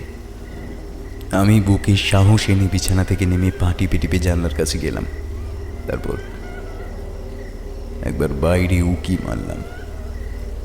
বাড়ির পিছনের এই দিকটা জমজমাট অন্ধকার। চারপাশে বৃষ্টির শব্দ ছাপিয়ে যে শব্দটা আমার কানে আসছে সেটা হাওয়াতে গাছের পাতা ঘষাঘষির শব্দ। পুকুরের অপর প্রান্তে অনেকটা জায়গা জুড়ে একটা বিস্তীর্ণ বাঁশ বাগান রয়েছে। তীব্র হাওয়া বাঁশপাতার মধ্যে দিয়ে দ্রুত বেগে পেরিয়ে গেলে এমন মেয়েলি গলায় ফোপানোর আওয়াজ পাওয়া যায়। হয়তো সেখান থেকে আসছে এই শব্দ। আমি একটা স্বস্তির নিঃশ্বাস ফেললাম। জানলার পাল্লাটা টেনে বন্ধ করতে গিয়েই আমি থমকে গেলাম। আবার সেই মিষ্টি মেলি পারফিউমটার গন্ধ ঠিক জানলার নিচ থেকে আসছে। এবার আমার গায়ে কাঁটা দিয়ে উঠল। আমার মনে পড়ল আগের দিন সকালে যখন কৃষ্ণার সাথে আমার দেখা হয়েছিল, তখন কিন্তু এই গন্ধটা আমি পাইনি, পেয়েছিলাম সন্ধ্যের সময়। এই ভয়ঙ্কর স্বপ্নটা দেখার পর যেদিন সন্ধ্যায় আমার অসিতের সাথে প্রথম দেখা হয়, সেদিন ওর গায়ের জামা থেকে ঠিক এই একই গন্ধ পেয়েছিলাম। তার মানে কি কৃষ্ণা শুধু রাতেই পারফিউম মাখে? কিন্তু কেন? আগের দিন রাতে জানলা বন্ধ করার সময়ও আমি এই একই গন্ধ পেয়েছিলাম। তার মানে কি রাতে মেয়েটা লুকিয়ে লুকিয়ে বাড়ির লোকের উপর নজরদারি করতে আসে? দূরে বাঁশবাগানটা থেকে হুক্কা হুয়া করে বিশ্রী শব্দে একটা শিয়াল ডেকে উঠতেই আমি চমকে উঠলাম। একদম ঠান্ডা হাওয়া এসে আমার হাড়ে হাড়ে ঠোকাঠুকি লাগিয়ে দিল। আমি তাড়াহুড়ো করে জানলাটা বন্ধ করে আবার বিছানায় এসে চাদর মুড়ি দিয়ে শুয়ে পড়লাম। এ তল্লাটে যে এখনো শিয়াল ডাকে সেটা আমার জানা ছিল না। সারা রাত আমার ঘুম এলো না।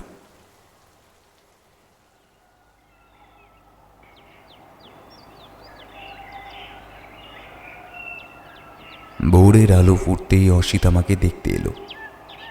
আমার জ্বরটা কমে এলেও শরীরটা বড্ড ক্লান্ত লাগছিল, তাই আমি আর বিছানা থেকে উঠলাম না। সারা রাত ভেবে আমি একটা সিদ্ধান্তে পৌঁছালাম। অসিতকে আমার আইডিয়াটা বললাম। সে তো আমার কথা শুনে খুশি খুশি মনে রাজি হয়ে আমাকে জড়িয়ে ধরল। কৃষ্ণার সমস্যাটার একটা সমাধানে এসে পৌঁছালেও কোথাও যেন আমার মন থেকে খুঁতখুঁতানিটা দূর হচ্ছিল না। অসিত আমার কথা মতো বাজারে যাওয়ার জন্য তৈরি হতে লাগলো। কৃষ্ণা আসতে এখনো ঢের সময় বাকি, ততক্ষণ একটু ঘুমিয়ে নেওয়া যায়। আমি চাদর মুড়ি দিয়ে পাশ ফিরে শুয়ে পড়লাম। যখন ঘুম ভাঙল ততক্ষণে বেশ বেলা হয়ে গেছে। এখন শরীরটা বেশ চাঙ্গা লাগছে। ডাইনিংটা এসে দেখলাম অসিত ওর ডায়েরির মধ্যে পেন দিয়ে কিছু একটা লিখছে। আমাকে দেখে এক গাল হেসে বলল, আরে গৌরব, তুই উঠে গেছিস? আজ আমার বড় খুশির দিন রে। আজ তোর জন্যই আমি কৃষ্ণাকে আমার মনের কথা বলতে পারলাম। ও প্রথমে খুব লজ্জা পেয়ে গেছিল জানিস, পরে আমার কথা শুনে অনেকক্ষণ ভাবনা চিন্তা করার পর সম্মত হলো। ও, আমি যে কি খুশি হয়েছি তোকে বলে বোঝাতে পারবো না। তোর ঘরে তোকে ডাকতে গিয়েছিলাম, তুই অঘোরে ঘুমোচ্ছিস দেখে তোকে আর বিরক্ত করিনি। আমি সোফার উপর বসে বললাম, দাঁড়া ধরফর করিস না। আংটিটা ওর ডান হাতের অনামিকায় পরিয়ে তোর মনের কথাগুলো বলেছিস তো? হ্যাঁ হ্যাঁ, একদম। তুই বলার পরই আমি বাজার থেকে গিয়ে একটা ডায়মন্ড রিং কিনে এনেছিলাম। কৃষ্ণা তো এতটাই অবাক হয়ে গেছিল যে প্রথমটায় কোনো কথাই বলতে পারেনি। চমৎকার। এবার থেকে আশা করি কৃষ্ণার মধ্যে অদ্ভুত আচরণগুলো একটু হলেও কমবে। বিয়ের কথা পাকা করার আগে এবার ওর মায়ের সাথে তোর একবার মুখোমুখি কথা বলাটা জরুরি। আচ্ছা, যেমন বলছিলাম, বাড়ির ঠিকানাটা জানতে পেরেছিস? হ্যাঁ, প্রথমটা একটু ইতস্তত করছিল ঠিকই, কিন্তু তারপরে আমার চোখের দিকে তাকিয়ে আমার মনের ভাব বুঝতে পারলো। তারপর যখন ওকে বিয়ে করার কথা বললাম, তখনই কৃষ্ণা আমার বুকে মাথা গুজে হুঁ করে কেঁদে ফেলল। গৌরব, মেয়েটাও বোধহয় আমাকে বেশ পছন্দ করে, বুঝলি? আমি ছাড়া ওর মনের কথা শোনার আর কেউ নেই, জানিস? বুঝতে পারছি। আচ্ছা, তুই তাহলে জায়গাটা চিনতে পারবি তো? সানন্দে, সেই পরিত্যক্ত ফ্যাক্টরিটার কাছে যে পোস্ট অফিসটা আছে, ওখানেই নাকি কৃষ্ণাদের বাড়ি। অনেকদিন পরিষ্কার টরিষ্কার হয়নি বলে আজ কৃষ্ণা তাড়াতাড়ি দৌড়ে বাড়ি পালালো। ও কথা দিয়েছে আজ সন্ধেবেলায় ও নিজে এসে আমাকে ওর মায়ের সাথে কথা বলাতে নিয়ে যাবে। বাহ, উত্তম প্রস্তাব। আমিও তোর পিছু পিছু যাব। কয়েকটা খটকা গিয়েও যাচ্ছে না, বুঝলি? অসিত ভুরু কুচকে বলল, কিসের খটকা বলতো? আমি চিন্তিত মুখে বললাম, অসিত, কিছু মনে করিস না। তোর কাছে কৃষ্ণার কথা শোনার পর আর যতটুকু ওকে কাছ থেকে অবজার্ভ করার সুযোগ পেয়েছি, সেটুকু থেকে কয়েকটা জিনিস আন্দাজ করতে পেরেছি। কিরকম? প্রথমত একটা চিন্তা আমার মাথায় সবসময় ঘুরছিল যে এত আরামদায়ক পরিবেশ আর এত সুস্বাদু খাবার পেটে পড়ার পরেও তো শরীর দিন দিন এমন খারাপ কেন হয়ে যাচ্ছে। আয়নায় দেখেছিস নিজেকে? এই বয়সেও কেমন সাদাটে মেরে যাচ্ছিস। টেস্ট করা, অ্যানিমিয়ার লক্ষণ পাওয়া যাবে। তোর শরীরে দিন দিন রক্ত কমে আসছে, আর সেটার জন্য দায়ী কৃষ্ণা। অসিত প্রচণ্ড চমকে উঠে বলল, মানে কি বলছিস? ঠিকই বলছি। তোর ঘাড়ের কাছের ফুটোটা দেখলেই তুই বুঝতে পারবি ব্যাপারটা। রোজ সন্ধেবেলায় খাবার দিতে এসে ওই ছোট্ট ফুটোতে দাঁত বসিয়ে একটু একটু করে তোর রক্ত চুষে খায় ওই মেয়েটা। ওর উপরের পাটির ক্যানাইন দুটো কেমন চকচকে আর ধারালো, কোনোদিন লক্ষ্য করিসনি? প্রতিদিন সন্ধেবেলায় যেটা ঘটে সেটা তোর সাথেই ঘটছে। কৃষ্ণা শুধু তোর মগজে ওর বলে দেওয়া কথাগুলোই ইনজেক্ট করে দেয়, যাতে তোর মনে হয় কৃষ্ণা নিজে থেকেই এই অদ্ভুত আচরণগুলো করছে, তারপর সব ভুলে যাচ্ছে। ও তোকে খাবার দিতে আসে ঠিকই, কিন্তু কোনো একভাবে ও তোকে সম্মোহিত করে অজ্ঞান করে ফেলে। তারপর তোর ঘাড়ে দাঁত বসিয়ে চো চো করে নিশ্চিন্তে টেনে নেয় তাজা রক্ত। রক্ত খাওয়া হলে তোর জ্ঞান ফিরে আসে, আর আর তুই আগের স্মৃতি একটু একটু করে মুছে ফেলিস নিজের অজান্তে। কৃষ্ণার বলে দেওয়া কথাগুলোই তোর মাথায় সব সময় ঘুরতে থাকে, তাই তাই তোর মনে হয় তুই উঠে দরজা খুলে খাবার নিস, আর কৃষ্ণাও অদ্ভুত আচরণ করতে করতে তোর সামনে থেকে পালিয়ে যায়। আদতে মাঝের ঘটে যাওয়া ঘটনাগুলো তোর মস্তিষ্ক থেকে পুরোপুরি মুছে যায়। তুই যেটা দেখিস সেটা তোর অস্থির মন তোকে হ্যালোসিনেট করায়, আর তাই তুই রোজ রোজ এমন নিস্তেজ হয়ে পড়ছিস। আমার কথা শুনেই অসিত ভয়ে ভয়ে একবার ঘাড়ের কাছে হাত বুলিয়ে চমকে উঠল। একটু কাঁপা কাঁপা গলায় আমার মুখের দিকে তাকিয়ে বলল, কি কি বলছিস ভাই গৌরব? এ তো এ তো সাংঘাতিক ব্যাপার। সবকিছু জানার পরও তুই তাহলে কেন মেয়েটিকে আংটি দিয়ে প্রপোজ করে আমাকে বিয়ে করার কথা বললি? কেন? আমি সোফার উপর একটু গা এলিয়ে বসে বললাম, এই লক্ষণগুলো সিজোফ্রেনিয়ার প্রথম স্টেজ। এটা কিন্তু একটা গুরুতর মানসিক অসুস্থতা, যেটা যে কোনো ব্যক্তির চিন্তাশক্তির ক্ষমতা, বোধশক্তির ক্ষমতা কিংবা তার স্বাভাবিক আচরণগুলোকে দারুণভাবে প্রভাবিত করে। সিজোফ্রেনিয়াযুক্ত লোকেদের মনে হতে পারে যে তারা বাস্তবের সংস্পর্শ ছেড়ে অন্য একটা দুনিয়ায় চলে গেছে, যার ফলে সে ব্যক্তি তার পরিবারের সদস্য আর বন্ধু বান্ধবদের থেকে ক্রমাগত দূরে সরে যেতে পছন্দ করে। কৃষ্ণা কিন্তু ওর বোনের কথা কোনোদিনও কাউকে বলেনি। আগের দিনই বলেছিলাম, স্টোন বেবি শরীরে যে মেডিকেল কমপ্লিকেশনটা তৈরি করে সেটাকে লিথোপিডিয়ান নামে ডাকা হয়। আমার ডাক্তারি বিদ্যে বলে এই স্টোন বেবিরা বেঁচে গেলে পরে বয়স বাড়লে তাদের শরীরে নানা রকম জটিলতা আসতে পারে। রক্তাল্পতা তাদের মধ্যে অন্যতম। রক্তের সন্ধানে তাই এরা যা খুশি তাই করতে পারে। সন্ধেবেলায় কোনোদিন যদি ভালো করে ওকে লক্ষ্য করিস, দেখবি ওর চোখের মণি দুটো কতটা সাদা। আমার মনে হয় রক্তচাকার এই নেশার টানে ও তোর কাছে বারবার ছুটে ছুটে আসে, আর তখনই ও সম্পূর্ণ একটা অন্য মানুষে রূপান্তরিত হয়ে যায়। এদের আচার ব্যবহার তখন আগের থেকে অনেক বদলে যায়। কৃষ্ণা খুব একলা। ওর জীবনে একটা সত্যিকারের সাথীর প্রয়োজন। মেয়েটার রান্নার হাত চমৎকার। তাছাড়া তুইও মেয়েটাকে খুব ভালোবাসিস। কৃষ্ণার চিকিৎসার প্রয়োজন। যদি চিকিৎসা না করা হয় তবে সিজোফ্রেনিয়ার লক্ষণগুলো কিন্তু ধীরে ধীরে শরীরের স্নায়ুতন্ত্রগুলোকে অক্ষম করে দিতে পারে। এই সময়ে কৃষ্ণার একটু অ্যাটেনশন দরকার, আর পাশে একজন কেয়ারিং হাজব্যান্ড। মনে মনেই একাকিত্ব কাটিয়ে উঠতে পারলেই তবেই আবার মেয়েটাকে সুস্থ স্বাভাবিক জীবনে আবার ফিরিয়ে আনতে পারবো আমরা। অনেক ভেবেচিন্তে আমি তোকে কৃষ্ণাকে বিয়ে করে নিয়ে এখানে চলে আসার পরামর্শটা দিলাম। একবার ও এখানে চলে এলে অর্ধেক কাজ শেষ, আর তারপর তো আমি আছি, সময় নিয়ে কাউন্সেলিং করে ওকে সুস্থ করে তুলব। দেখবি আস্তে আস্তে ও আবার স্বাভাবিক জীবনে ফিরে আসবে।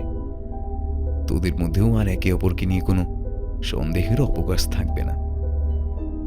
আর যে প্রশ্নগুলোর উত্তর পাওয়া গেল না, সেগুলো আজ সন্ধেতে কৃষ্ণা নিজেই তোকে দিয়ে দেবে। রাত হলেই মানুষ থেকে প্রেতিনী হয়ে যাওয়ার এই জিনিসটা যে নিছক একটা মানসিক রোগ, সেটা একবার কৃষ্ণার ব্রেন ধরে নিতে পারলেই ও নিজে নিজেই সুস্থ হয়ে উঠবে, দেখিস। অসিত কিছুক্ষণ চুপ করে মাথা নিচু করে রইল। একটা আষাঢ়ের কালো মেঘ যেন ওর অন্ধকার মুখটাকে ঘিরে ধরেছে। হঠাৎ নিস্তব্ধতা কাটিয়ে অসিত দৃঢ় গলায় বলে উঠল, আমি কৃষ্ণাকে ভালোবাসি, ওর জন্য আমি সব কিছু করবো, সব কিছু। তুই শুধু আমার সাথে থাকিস। আমি অল্প হেসে পিঠ চাপড়ে অসিতকে আশ্বস্ত করলাম। সেদিন সন্ধেবেলায় কিন্তু কৃষ্ণা আর এলো না। আমি আর অসিত অধীর আগ্রহে অপেক্ষা করতে লাগলাম ওর জন্য। অসিত শুধু চিন্তিত মুখে এই ঘর থেকে ও ঘর পায়চারি করে বেড়াতে লাগলো। একটার পর একটা মিনিট পেরোতে লাগলো, আর তার সাথে তাল মিলিয়ে বাড়তে লাগলো অসিতের অস্থিরতা। অবশেষে ঘড়ির কাঁটা যখন 9টার ঘর ছুল, তখন অসিত আর থাকতে না পেরে মুখ কালো করে আমার দিকে তাকিয়ে বলল, এতদিন হয়ে গেল কৃষ্ণা খাবার নিয়ে আসে, কই এত দেরি তো কোনোদিনও করে না। তবে কি আজ আরও আসবে না? এবার আমারও অল্প অল্প মনটা খচখচ করছিল। আমার কথাতেই ছেলেটা এত কিছু করল। এখন যদি আমার কারণে কৃষ্ণা অসিতের থেকে কোনোভাবে দূরে সরে যেতে চায়, সেটা অসিত আর কৃষ্ণা দুজনের কাছেই খুব ক্ষতিকর হবে। আমিও নিজেকে আর ক্ষমা করতে পারবো না। অগত্যা উঠে দাঁড়িয়ে শার্টটা গায়ে চাপিয়ে বললাম, আচ্ছা, কৃষ্ণার বাড়ির ঠিকানাটা তোর মনে আছে তো? চল আমরা একবার গিয়ে চুপি চুপি দেখে আসি, এটার কোনো বিপদ আপদ হলো কিনা। আমার কথা শুনে অসিত মুখটা নামিয়ে মিয়ানো গলায় বলল, কিন্তু কৃষ্ণা যে কথা দিল ও নিজে এসে আমাকে নিয়ে যাবে। ভাই গৌরব, তাহলে আজ আরও এলো না কেন?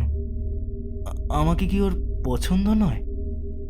আমি এগিয়ে এসে অসিতের কাঁধে হাত রেখে বললাম, এত অল্পতে এরকম ঘাবড়ে যাস কেন?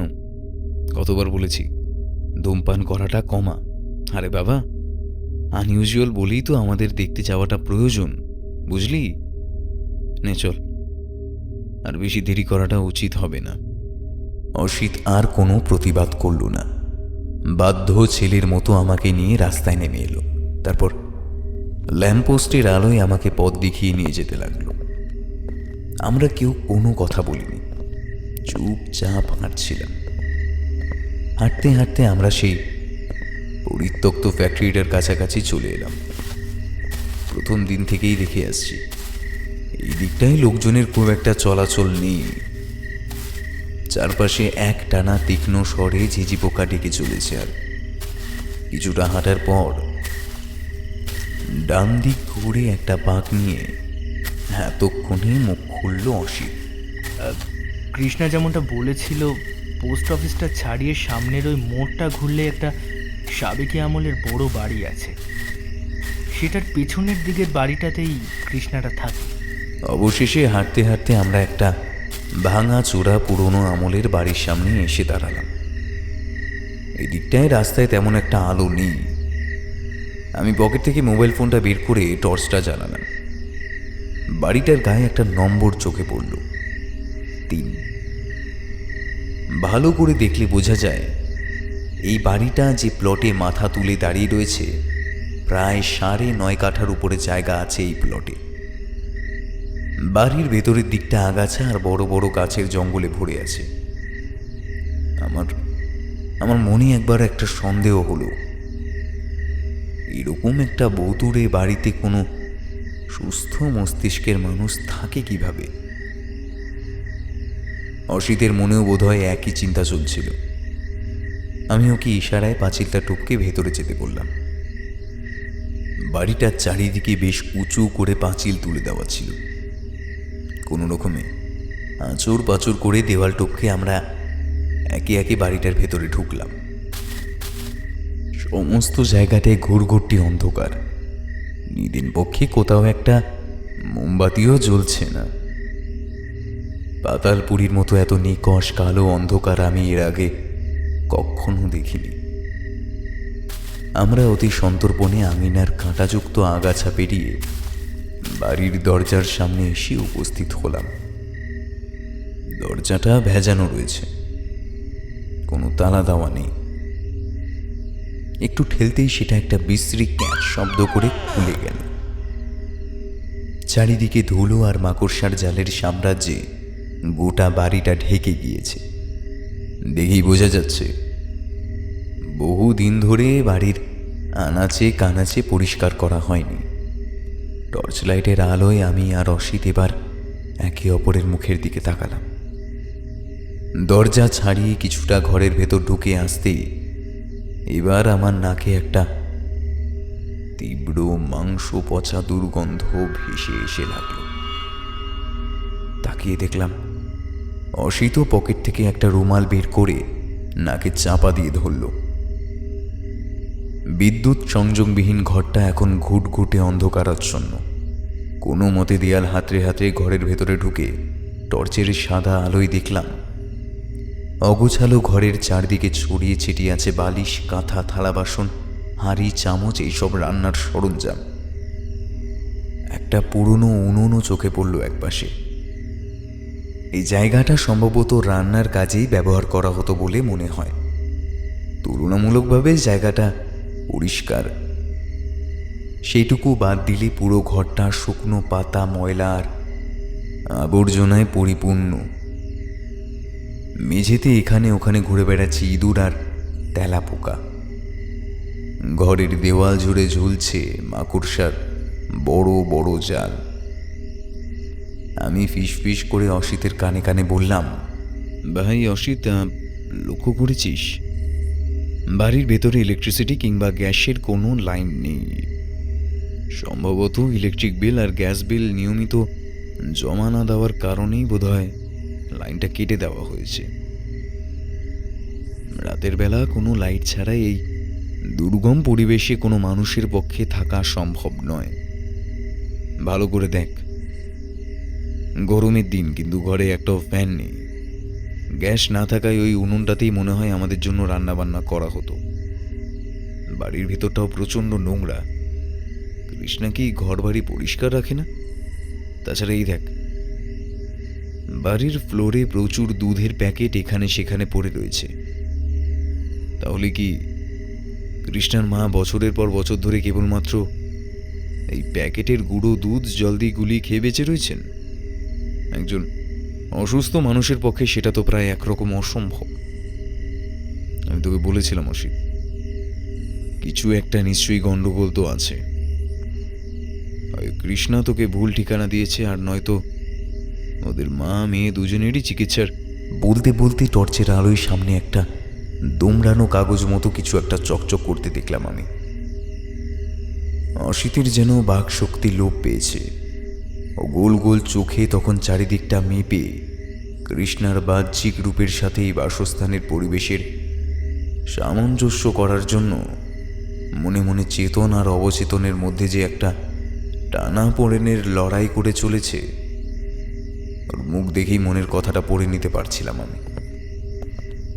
কিছুটা এগিয়ে এসে মাটি থেকে কাগজটা তুলে নিয়ে সেটার ভাঁজ খুলে চোখের সামনে মেলে ধরলাম আমি। সেটা একটা প্রেসক্রিপশন। উপরে নাম লেখা ডাক্তার প্রমথ চন্দ্র সেন, মনোবিদ। পাশেই ওনার ফোন নাম্বার। আমি মোবাইলে টর্চের আলোয় চোখ কুচকে কাগজটা পড়তে গিয়েই মনে মনে চমকে উঠলাম। এটা একটা বার্থ সার্টিফিকেট। তাতে লেখা একটা শব্দের চোখ আটকালো আমার, স্টোন বেবি। দ্রুত চোখ বুলিয়ে কাগজটার সারমর্মটা বুঝতে পারলাম। কাগজটার নামের ফাঁকা জায়গায় পেশেন্টের নাম লেখা, কাবেরী খাতুন। আমি কাগজটা ভাঁজ করে পকেটে চালান করতে করতে বললাম, অসিত, আমি বলছিলাম না কৃষ্ণার বোনের কথা কেন আমরা জানতে পারিনি? ও ওর বোন কাবেরী এখনো বেঁচে আছে, কিন্তু তাকে আমরা কেউই দেখিনি। আচ্ছা, তুই জানতিস কৃষ্ণাদের সারনেম কি ছিল? অসিত আমার কথা শুনতে শুনতে ভ্যাবাচাকা খাওয়া মুখে বলল, মানে ওই একবার মনে হয় বলেছিল ওর বাবার সারনেম ছিল দত্ত, তারপর তো আর কিছু। প্রথমে হয়তো ওরা দত্তই ছিল, কিন্তু পরে ধর্ম পরিবর্তন করে মুসলিম ধর্মে রূপান্তরিত হয়েছে ওরা। ওদের এখনকার সারনেম খাতুন, কৃষ্ণা আর কাবেরী খাতুন। ওদের মধ্যে একজন হলো সেই বিডল ব্যাধির শিকার, স্টোন বেবি। বলতে বলতে আমি ঘরের ভেতরের দিক থেকে এবার একটা অস্ফুট গোঙানির আওয়াজ শুনতে পেলাম। তাড়াতাড়ি করে টর্চটা বাগিয়ে ধরে আমি সামনের দিকটা খুঁটিয়ে দেখতে দেখতে এগোতে লাগলাম। চাদর দিয়ে ঘরটাকে 3 ভাগে ভাগ করা হয়েছে। দেখেই বোঝা যাচ্ছে প্রথম ভাগের বালতিতে টয়লেটের যাবতীয় কাজকর্ম সারা হয়, দ্বিতীয় ভাগে কাপড় বিছিয়ে শোয়ার ব্যবস্থা করা হয়েছে। সমস্ত ঘরটা ছেয়ে আছে একটা ভ্যাপসা পচা দুর্গন্ধে। এবার চাদরের অপর প্রান্তে আলো ফেলতেই আমার সারা শরীর রীতিমতো শিউরে উঠল। সামনে মেঝের উপর ধুলো আর পোকামাকড় মাখামাখি হয়ে পড়ে আছে একটা নর কঙ্কালসার দেহ। মাংস পচে সেটার থেকে গা বমি করা একটা বিভৎস গন্ধ বেরোচ্ছে। কঙ্কালটার মাথার সব চুলগুলো এখনো ঝরে যায়নি। এক ঝলক দেখলেই বোঝা যাচ্ছে সেটা একটা মেয়ের কঙ্কাল, কিন্তু আকার আয়তনে অনেকটাই ছোট। এমন ভুতুড়ে অন্ধকার ঘরে চোখের সামনে এরকম একটা দৃশ্য দেখে অসিত ভয়ে ঠক ঠক করে কাঁপতে লাগলো।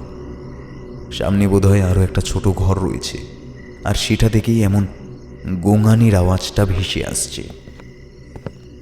বুকে সাহস এনে কঙ্কালটা পেরিয়ে অসিতকে নিয়ে টানতে টানতে সেদিকে যেতে গিয়েই প্রথম রক্তমাখা পায়ের ছাপটা চোখে পড়ল আমার। একটা বছর কুড়ির মেয়ের পায়ের ছাপ। এক পা করে সেটা সোজা চলে গেছে ভেতরের ঘরটার দিকে। সাথে মেঝের উপর দিয়ে ভারী কিছু একটা ঘষ্টে ঘষ্টে নিয়ে যাওয়ার দাগ। নিঃশ্বাস বন্ধ করে আমরা 2 বন্ধু চুপি সারে বিড়াল পায়ে ঘরটার দিকে এগোতে লাগলাম।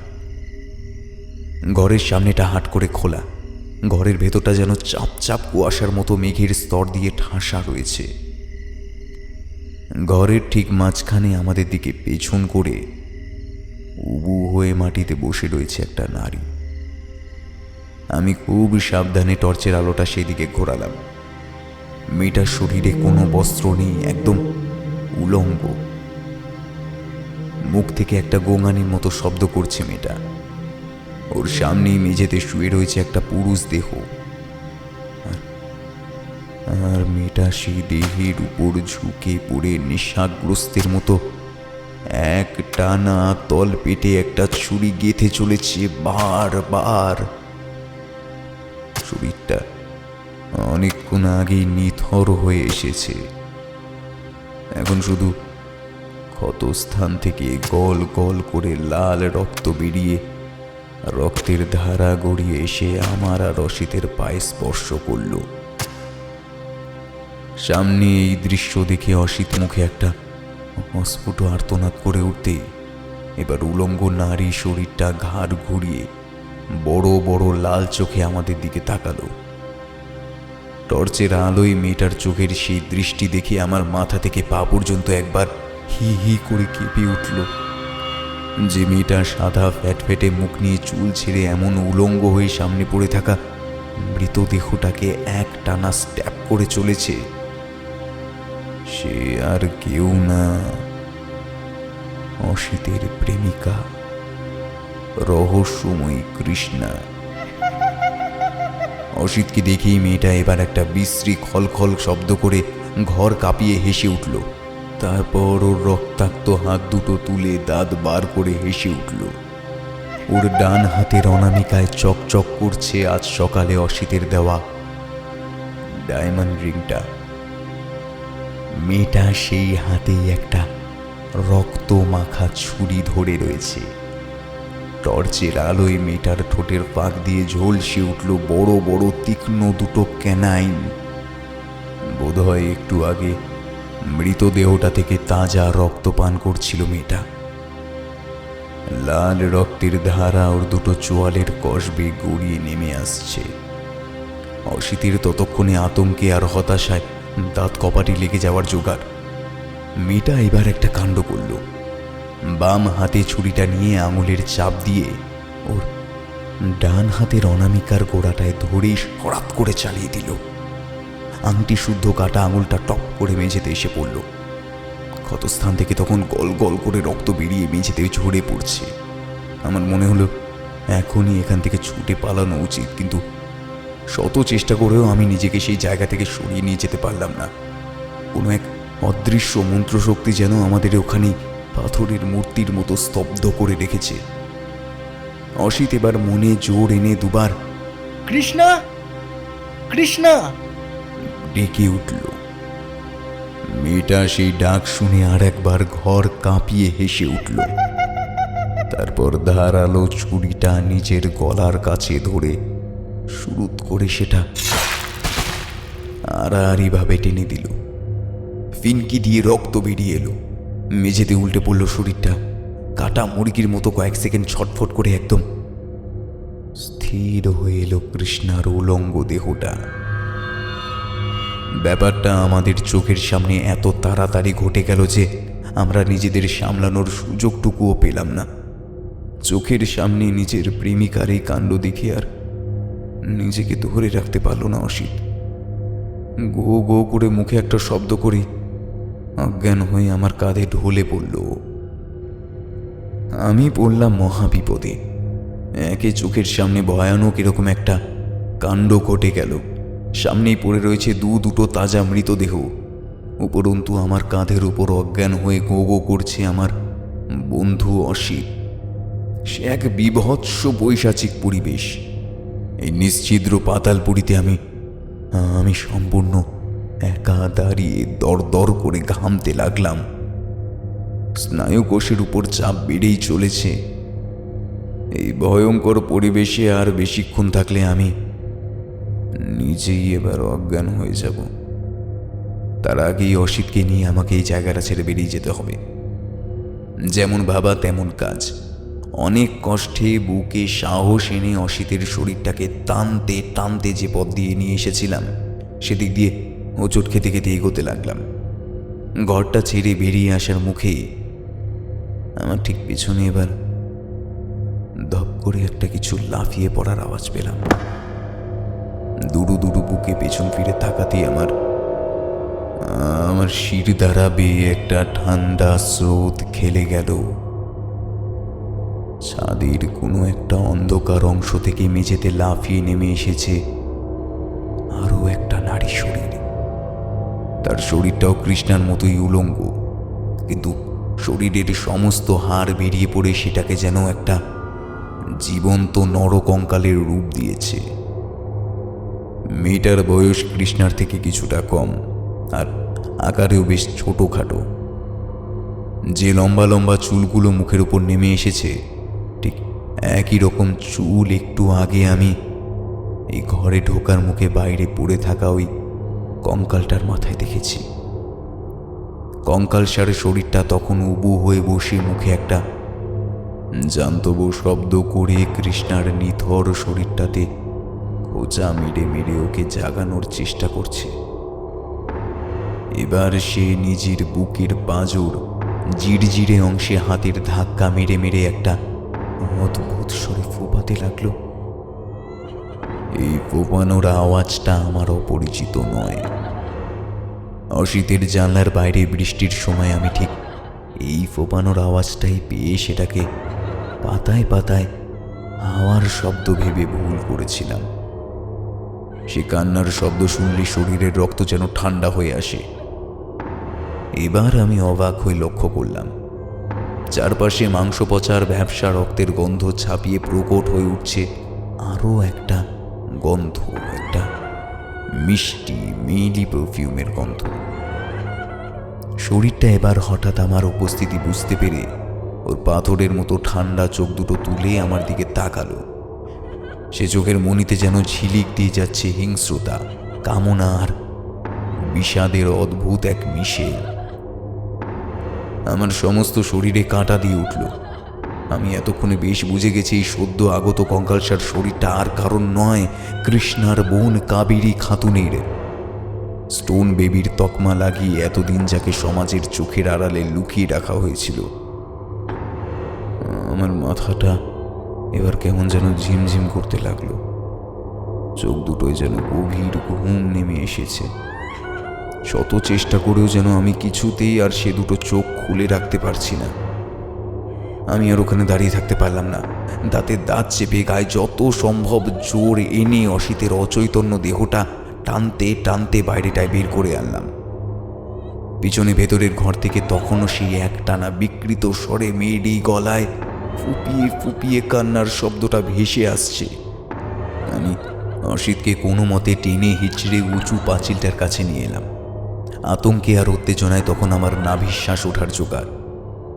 হঠাৎ আমাকে চুমকে দিয়ে বাড়ির ভেতরে জঙ্গলের মধ্যে কোনো একটা গাছের ডাল থেকে বিশ্রী কর্কশ স্বরে হুট হুট করে একটা পেঁচা ডেকে উঠল।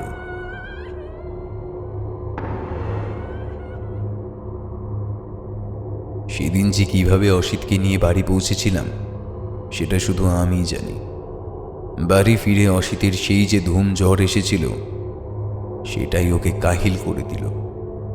শরীর থেকে ক্রমাগত রক্ত টেনে নেওয়ার ফলে শরীরটা শুকিয়ে আসছিল অসিতের। অনেক দিন পর্যন্ত অসুস্থ ছিল। ততদিন আমি ওর কাছে থেকে ওর যত্ন নিয়েছিলাম। চোখের সামনে কৃষ্ণার অমনভাবে মৃত্যুর দৃশ্যটা অসিতের মনে গভীর প্রভাব ফেলেছিল। জ্ঞান ফেরার পর থেকে ওর মাথায় একটু গন্ডগোল দেখা দেয়। মাঝে মাঝে কৃষ্ণাকে চোখের সামনে হ্যালুসিনেট করে টুকরে কেঁদে উঠত। ওর অবস্থা দিন দিন খারাপের দিকে যাচ্ছিল। আমরা ওখান থেকে চলে আসার পরদিনই আমি লোকাল থানায় ফোন করেছিলাম, আর তারা সেখানে গিয়ে খানা তল্লাশি করে সেলিম খানের ক্ষতবিক্ষত ডেড বডিটা আবিষ্কার করেছিল। সেদিন তেলিনী পাড়ায় যে ঘটনাকে কেন্দ্র করে সাম্প্রদায়িক দাঙ্গা বেঁধেছিল, সেই বিরোধী পক্ষের নেতার মেয়েকেই গুলি করে মেরে ওই ভুতুরে বাড়িটায় গিয়ে গা ঢাকা দিয়েছিল সেলিম। ওর মৃতদেহটা দেখে মনে হচ্ছিল যেন কোনো হিংস্র জানোয়ার তীক্ষ্ণ নখের আঁচড়ে ওর শরীরটার উপর নিজের তীব্র আক্রোশ মেটাচ্ছিল। পাশেই পড়েছিল সেই মার্ডার ওয়েপন, গুলি ভরা রিভলভারটা। আমি তাদের কৃষ্ণার কথাটা বলার পর পুলিশ চিরুনি তল্লাশি করেও দ্বিতীয় কোনো বডি খুঁজে পায়নি। শুধু সেলিমের মৃতদেহের পাশের মেঝেটায় ভিন্ন ব্লাড গ্রুপের রক্তের চিহ্ন পাওয়া গেছিল, আর তার সাথে পাওয়া গিয়েছিল সেই রক্ত যার শিরায় বইছিল কৃষ্ণা খাতুনের কাটা একটা আঙুল, ডান হাতের অনামিকা। ওর মৃতদেহটা যেন হাওয়ায় মিশে গেছে। অনেক খোঁজাখুঁজি করেও পুলিশ আততায়ী বা ভিকটিমের কোনো চিহ্ন খুঁজে না পেয়ে অবশেষে হাল ছেড়ে দেয়। কয়েকটা রুটিন এনকোয়ারির পর আর অসিতের কন্ডিশন দেখে পুলিশ আমাকে কেসের জটিলতা থেকে রেহাই দেয়। সেলিম খান মার্ডার কেসের ফাইলটা ধীরে ধীরে থানার আনসলভ মিস্ট্রি ডিপার্টমেন্টের কেস ফাইলগুলোর নিচে চাপা পড়ে অপরাধের অন্ধকারে একটু একটু করে ডুবে যেতে থাকে।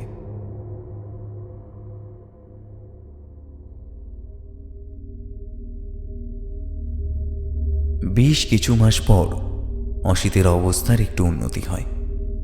একদিন আমি আমার পুরনো প্যান্টার পকেট থেকে কৃষ্ণাদের বাড়ি থেকে কুড়িয়ে পাওয়া সেই ভাঁজ করা ডাক্তার প্রমথ চন্দ্র সেনের প্রেসক্রিপশনটা খুঁজে পেলাম। সঙ্গে সঙ্গে ডাক্তারবাবুকে ফোন করে নিজের পরিচয় দিলাম। তারপর কৃষ্ণা কাবেরীর কথাটা জিজ্ঞেস করলাম। সেদিন ওনার সাথে অনেকক্ষণ কথা হলো এই ব্যাপার নিয়ে। কৃষ্ণাদের ওই বাড়িটা এলাকাবাসীর কাছে ভূতের বাড়ি নামেই পরিচিত ছিল। 2006 সালে প্রথম এই ভূতের বাড়ি নিয়ে মানুষের মধ্যে আগ্রহ তৈরি হয়। ওই সময় আশেপাশের বাড়ির ছাদ থেকে স্থানীয় লোকেরা একদিন দেখতে পায় যে বাড়ির ভেতরে দুজন মেয়ে একটা জবা গাছের নিচে মাটি খুঁড়ে কিছু একটা পোতার চেষ্টা করছে। পরে পুলিশ এসে ওখান থেকে এক মধ্যবয়সী ভদ্রমহিলার পচা গলা দেহ উদ্ধার করে। দুটি মেয়ে, কৃষ্ণা আর কাবেরী খাতুন, সেখানে তাদের মায়ের ডেড বডি কবর দেওয়ার চেষ্টা করছিল। বিষয়টা সন্দেহজনক মনে হওয়ায় এলাকাবাসী পুলিশে খবর দেয়। পুলিশ এসে দেখতে পায় বাড়িতে মাত্র 2 বোন আর তাদের মা থাকত। ওদের বাবা বেশ কিছু বছর আগেই মারা গিয়েছেন। ভদ্রমহিলা সাহাগঞ্জে একটা সুতোর কারখানায় কাজ করতেন। প্রমথবাবুর বন্ধু এক গাইনোকোলজিস্ট প্রথম ভদ্রমহিলার পেটের স্টোন বেবির ব্যাপারটা জানতে পেরেছিলেন। পরে তার হাত দিয়ে কৃষ্ণার ডেলিভারিটা হয়েছিল। তারপর বেশ কিছু বছর পর উনি আবার সন্তান সম্ভবা হন। লোক লজ্জা এড়াতে লুকিয়ে লুকিয়ে তিনি সেই ডাক্তারবাবুর সাথে যোগাযোগ করেন। তিনি আর প্রমথবাবু এসেই নাকি ওই বাড়ির ভেতর কাবেরীর ডেলিভারি করিয়েছিলেন। তারপর মা মেয়ে একরকম ঘরবন্দি থেকেই ছোট মেয়েটাকে মানুষ করতে থাকে। বাইরের লোকেদের সাথে মেলামেশা একদমই প্রায় বন্ধ করে দিয়েছিল ওরা। ছোট মেয়েটার নাম কাবেরী রাখা হয়। কৃষ্ণা বয়সে বড় হলেও যেহেতু ওরা আগে কাবেরী মায়ের পেটে এসেছিল, তাই কাবেরীকেই ও দিদি বলে ডাকত।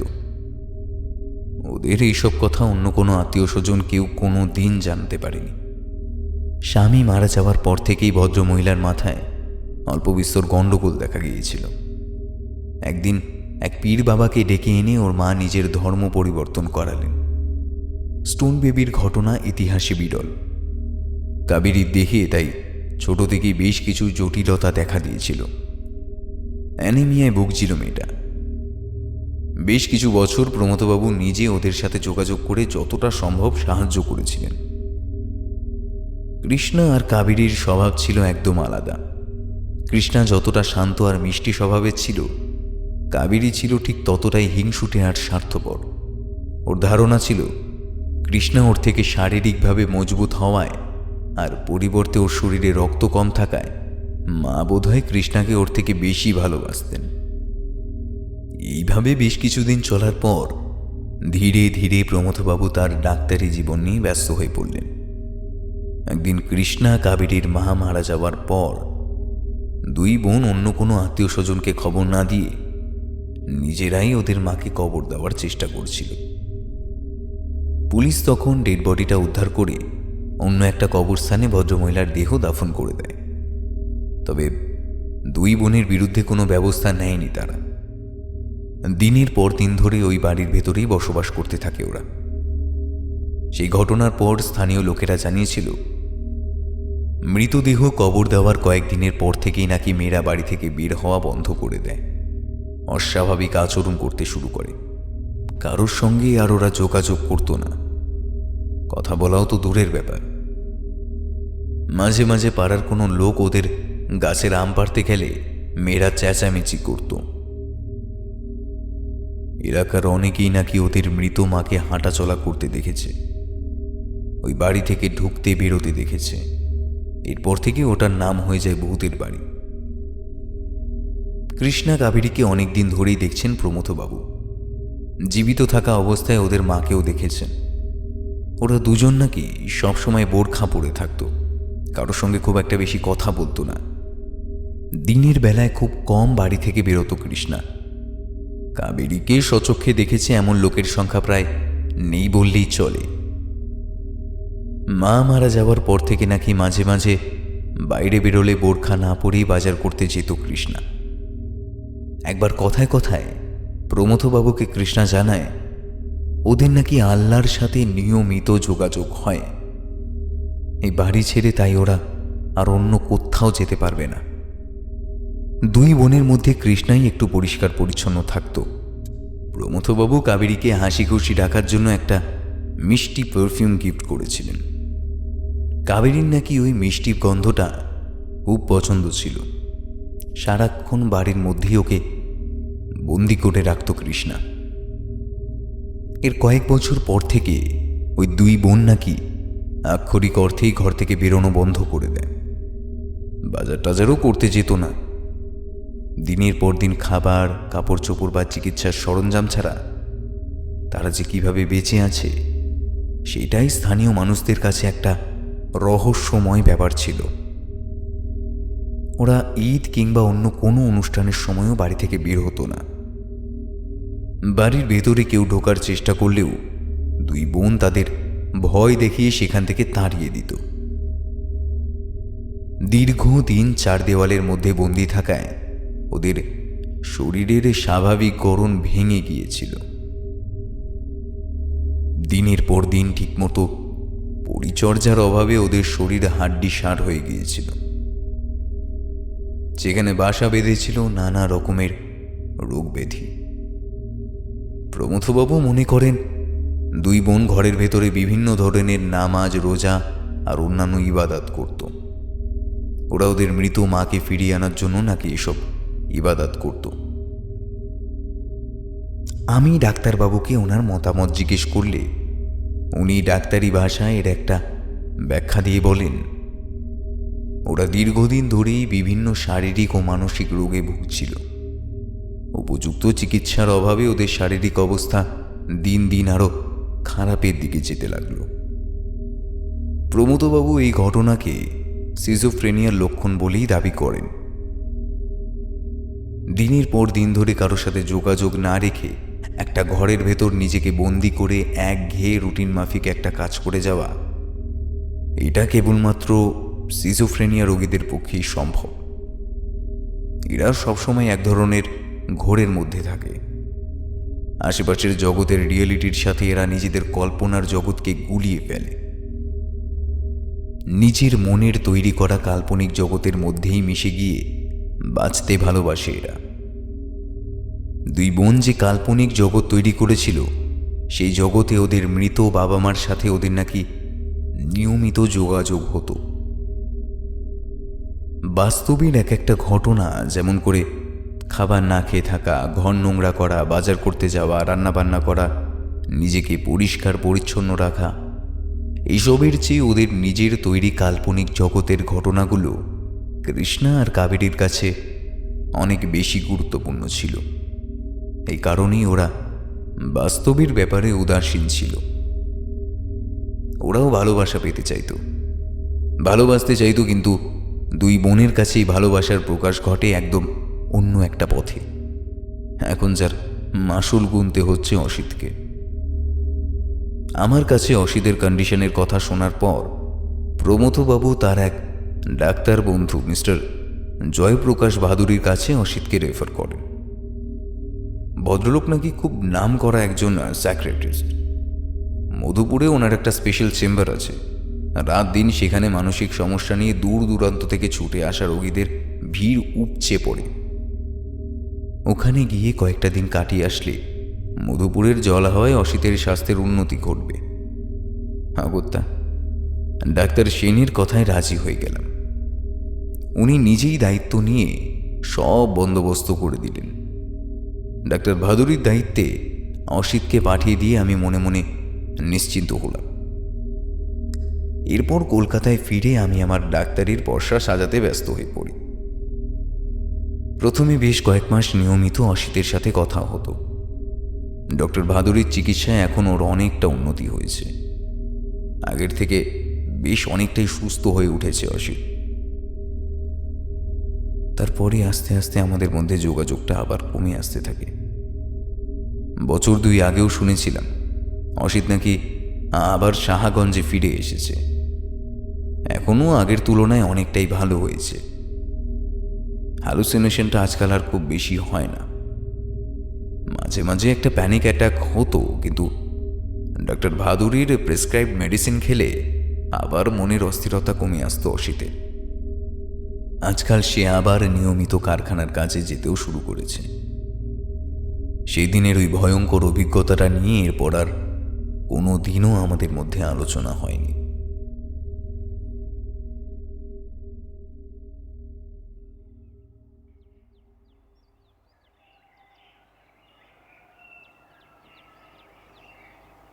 স্যার আসবো? একটা পরিচিত গলার স্বর শুনে চিন্তার জটটা ছিঁড়ে গেল আমার। মাথাটায় অল্প অল্প যন্ত্রণা করছিল অনেকক্ষণ ধরে। মুখ তুলে দেখলাম চেম্বারের ভেতর মাথা গলিয়েছে সুজয় আমার নতুন অ্যাসিস্ট্যান্ট। আমি একটু বিরস গলায় বললাম, সুজয়, আজ আমি আর কোনো পেশেন্ট দেখব না। এইমাত্র খবর পেলাম আমার এক পুরনো বন্ধুর রহস্যজনক মৃত্যু হয়েছে। আমাকে সেখানে একবার যেতে হবে। সুজয় ভেতরে ঢুকে কাঁচুমাচু মুখে বলল, sorry sir, I am sorry, কিন্তু এই চিঠিটা একটা মেয়ে এসে আপনাকে দিতে বলল নাকি আপনার খুব দরকার। আমি কত করে বারণ করলাম যে স্যার এখন ব্যস্ত আছেন, কিন্তু সে কিছুতেই আমার কথা শুনলো না। স্যার, এই যে চিঠিটা।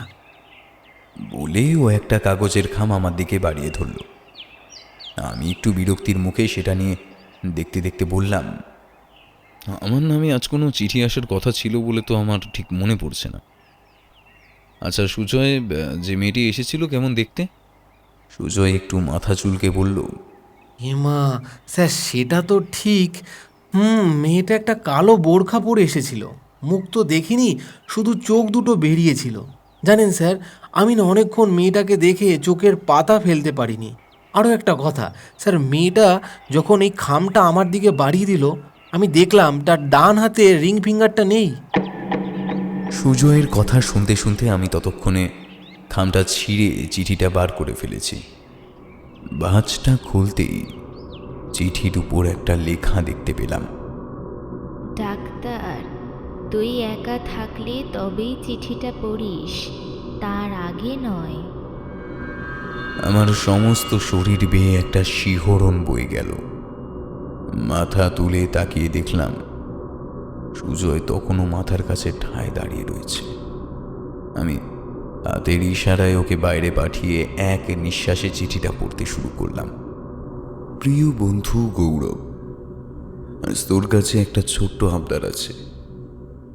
এই কংক্রিটের শহরে ফর্মাল ড্রেসে প্রতিদিন একঘেয়ে কারখানায় চক্রবহের মাঝে যদি হঠাৎ করেই আমার মৃত্যু হয়, তাহলে সেদিন তুই অন্তত আমার মৃত্যুসজ্জার শিওরে এসে দাঁড়াস। রোজ রোজ অভিকর্ষের টানে মাটির বুকে টুকটাক ঝরে পড়ার অপেক্ষায় আমি পেঁচিয়ে যাওয়া আঙুরের গাছের পরিপক্ক ফলের মতো ঠাই ঝুলে থাকি, এক দৃষ্টে মাটির দিকে তাকিয়ে।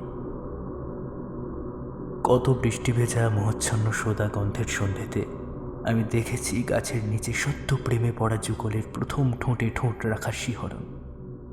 আমি দেখেছি কিভাবে সারা রাত জেগে জন্মান্তরের হিসাব করে চলে একদল খেটে খাওয়া মানুষের দল। আমি জাতি বৈষম্যের আগুনে জ্বলতে দেখেছি অসহায় শহরতলিকে।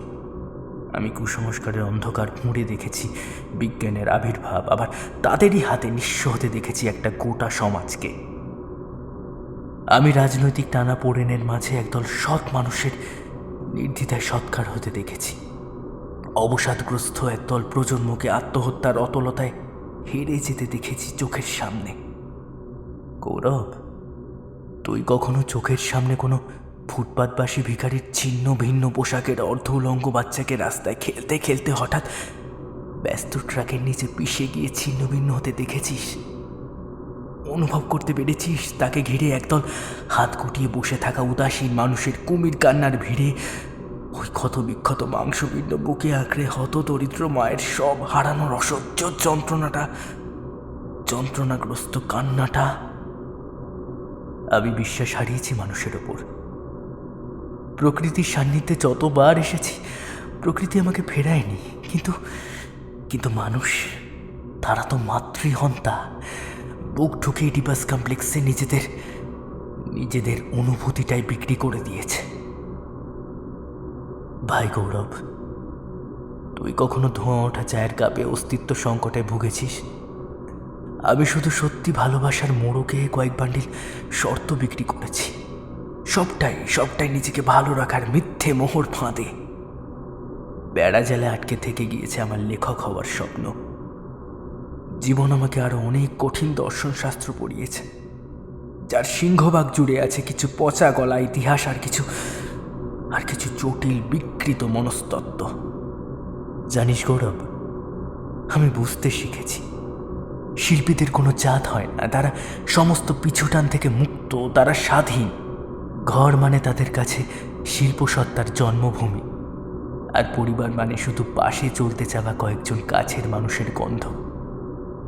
তারা চিরকালই একা, তারা সবার মাঝে থেকেও যোগাযোগ শূন্য। তাদের দিনলিপির পাতা উল্টালে বুঝতে পারবি একান্ত অনুভূতিটাই তাদের আসল প্রেম। আর পঞ্চ ইন্দ্রিয় হলো তাদের প্রেম প্রকাশের ভাষা। সাধারণ মানুষ আর শিল্পীদের মধ্যে মিসিং লিঙ্কের কাজ করে একমাত্র ষষ্ঠ ইন্দ্রিয়, যা দুজন শিল্পীর টেলিপ্যাথি ছাড়া অনুভব করা সম্ভব নয়। তুই হয়তো বলবি, আমি এত কেন নিরাশাবাদী? কৃষ্ণাকে হারানোর পর এতগুলো বছর কেটে যাবার পরও কেন আমি ছোট ছোট সুখেও সুখী হতে পারি না? এর উত্তর ওই ষষ্ঠ ইন্দ্রিয়, যেখানে দীর্ঘস্থায়ী সুখ খোঁজা মারিচ রূপী সোনার হরিণার স্বল্প সুখে আপ্লুত হয়ে দীর্ঘস্থায়ী দুঃখকে আপন করে উপলব্ধি নেওয়া। এটাই শিল্পীদের জপ মন্ত্র। শিল্পী যেদিন সন্তুষ্টির সুখ পাবে, বুঝে নিস তার ধ্বংসের বীজ বোনা শুরু হয়ে গেছে। কল্পনা, অনুভব আর গভীর চিন্তা একজন শিল্পীর কাছে একদিকে যেমন আশীর্বাদ, আবার অন্যদিকে তেমন অভিশাপও। কারণ শিল্পীরা আর পাঁচটা সাধারণ মানুষের মানসিক স্বাচ্ছন্দ্যের থেকে চিরবঞ্চিত। জানিস গৌরব, আমি আজকাল আগের মতো কৃষ্ণাকে নিয়ে কিছু লিখতে পারি না। গত কয়েক মাস ধরে ওকে আমি আবার চোখের সামনে দেখতে শুরু করেছি। আমি রোজ রাত জেগে এখন কৃষ্ণার সাথে গল্প করি। জানিস, ও আমাকে বলেছে দিনের বেলায় কৃষ্ণা আমাকে খাবার দিতে এলেও রাতে ওর ঘাড়ে চেপে কাবেরী আসতো। কাবেরী ওর দিদিকে খুব হিংসে করে, তাই তো আমার দেওয়া ওই আংটিটা দিদির হাতে দেখে ওর সহ্য হয়নি। ও কুচুত করে কৃষ্ণার আংটি পরা আঙ্গুলটা কেটে শরীর থেকে আলাদা করে দিয়েছে। কাবেরীর নাকি তোকে খুব পছন্দ ছিল, ও তোকে বিয়ে করতে চায়, আমায় কৃষ্ণা বলেছে। জানিস, আজকাল আমার ফ্লেমেটিক মস্তিষ্কের মোটর সেন্টার আর সেন্সোরিয়াম এত জটিলতার মাঝে আমারটাকে সাড়া দেওয়া বন্ধ করে দিয়েছে। সেটার কর্মক্ষমতা স্লথ হচ্ছে রোজ একটু একটু করে। আমি ধীরে ধীরে বাইরের কর্মজগৎ আর নিজের সহকর্মীদের কাছ থেকে বিচ্ছিন্ন হয়ে পড়ছি। হয়তো খুব তাড়াতাড়ি নিজের সত্তার থেকেও নিরুদ্দেশ হয়ে পড়ব। গভীর রাতে বারান্দায় এসে দাঁড়ালে অপটিক্যাল আর অডিটরি হ্যালুসিনেশন আমার মস্তিষ্কে সাম্রাজ্য বিস্তারের জন্য নিজেদের মধ্যে দড়ি টানাটানি শুরু করে দেয়। বড় অসহনীয় এই ব্যাধি। ডাক্তার ভাদুড়ি এতদিন ধরে চেষ্টা করেও আমায় সুস্থ করতে পারেননি। ডাক্তার প্রমথ সেন ওদের সব কথা জেনে গিয়েছিল, তাই আজ সকাল সকালই কৃষ্ণা গিয়েছে ওদের সাথে কথা বলতে। আশা করি বুঝিয়ে বললে উনি ঠিক বুঝতে পারবেন। প্রিয় বন্ধু, এবার আসি শুরুর কথায়। এবার তোর কাছে সেই ছোট্ট আবদারটা রাখবো। আমার শেষ ইচ্ছে বলতে পারিস। এ কথা আমি আজ পর্যন্ত কাউকে বলিনি, শুধু সঠিক সময় তোকে জানাবো বলে। এই কংক্রিট শহরে ফর্মাল ড্রেসে প্রতিদিন একঘেয়ে কারখানার চক্রবুহের মাঝে যদি হঠাৎ করেই আমার মৃত্যু হয়, তাহলে সেদিন তুই অন্তত একবার আমার মৃত্যুশয্যার শিওরে এসে দাঁড়াস। আমার পুড়ে যাওয়া অস্থিভস্য জলে ভাসিয়ে দেওয়ার বদলে এক বোতল কড়া মদের বোতলে আমার শেষ ছাইটুকু মিশিয়ে দিস। তারপর সেই মদের বোতলের গায়ে গোটা অক্ষরে লিখে দিবি, একবিংশ শতকের প্রজন্মের তরফ থেকে মৃত্যুর কাছে পাঠালাম ভালোবাসার ছোট্ট উপহার। তারপর বোতলটাকে মাটির অনেক গভীরে পুঁতে দিয়ে চলে যাস, আর পিছু ফিরে তাকাস না কোনোদিনও। ও আরও একটা ভালো কথা যাবার আগে ছোট্ট আবদার, সুখী হতে চাইলে কাবেরীর ভালোবাসাটা গ্রহণ করিস। মেয়েটা তোকে খুব ভালোবাসে, তোকে সুখী রাখবে। সুখে সংসার করা সবার ভাগ্যে থাকে না। আমি তো পারলাম না কৃষ্ণাকে নিয়ে সংসার করতে, কিন্তু তুই ঠিক পারবি।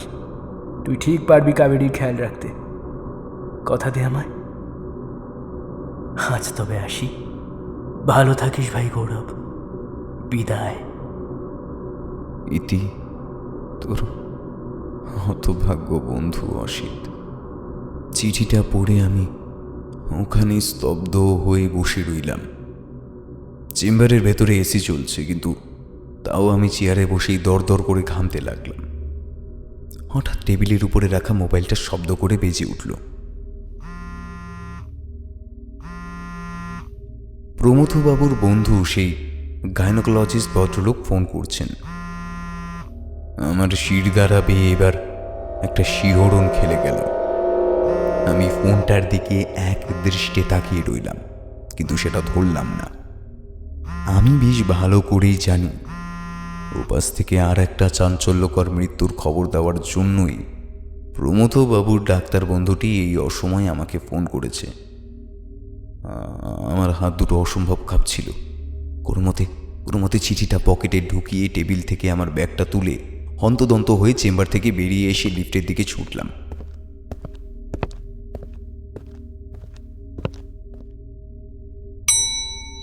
লিফটের সামনেটা একদম ফাঁকা। আমি সেটাই উঠে সুইচ টিপতেই লিফটের দরজাটা বন্ধ হয়ে আসছিল।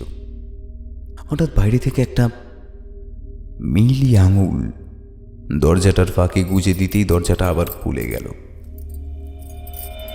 ভয়ার্ত চোখে আমি দেখলাম আমার সামনের লিফটের দরজা জুড়ে দাঁড়িয়ে আছে কৃষ্ণা। পরনে একটা বোরখা, কিন্তু গলা পর্যন্ত মুখের ঢাকাটা খোলা। এক মাথা চুল নেমে এসেছে ঘাড় পর্যন্ত। মেয়েটার গলায় আড়াআড়িভাবে একটা কাটা দাগ। সেখানটা একটা গভীর ক্ষত থেকে রক্ত বেরিয়ে শুকিয়ে সেটা কালশিটের মতো গলায় পেঁচিয়ে আছে। সমস্ত লিফটের কামরাটা মম করছে একটা মিষ্টি মেইলি পারফিউমের গন্ধে। মেয়েটা এবার ভেতরে ঢুকে এলো। ওর দু চোখে পাথরের মতো ঠান্ডা দৃষ্টি, সে চোখে একবারের জন্য পলক পড়ছে না। মেয়েটা এবার হাসি হাসি মুখে ওর ডান হাতটা তুলে আমার সামনে মেলে ধরল। আমি শিউরে উঠে দেখলাম সে হাতের আঙুলে অনামিকার জায়গাটা শূন্য। পরিবর্তে সেখানে একটা বিরাট ক্ষত। মেয়েটার তর্জনী আর বৃদ্ধাঙ্গুলিতে ধরা আছে একটা ডায়মন্ড রিং। দিনের বেলায় বৈদ্যুতিক আলোতে এই আংটিটা দেখে আমার বিন্দু মাত্র চিনতে ভুল হলো না যে এটাই সেই আংটিটা যেটা উপহার দিয়ে অসিত কৃষ্ণাকে ওর মনের কথা জানিয়েছিল। আমার গোটা দেহে যেন কাঁটা দিয়ে উঠল। মেয়েটা এবার ওর বাঁ হাতের অনামিকাটা আমার দিকে বাড়িয়ে ধরে ফিস ফিস করে বলল, কি ডাক্তার, বলেছিলাম না তোমার রক্তের স্বাদই আলাদা। এই স্বাদ আমি জন্ম জন্মান্তরেও ভুলতে পারবো না। কই নাও, আমার আঙুলে পরিয়ে দাও দেখি আংটিটা। অনেক বছর এটাকে সঙ্গে সঙ্গে নিয়ে ঘুরছি, শুধু আজকের দিনটার অপেক্ষায়।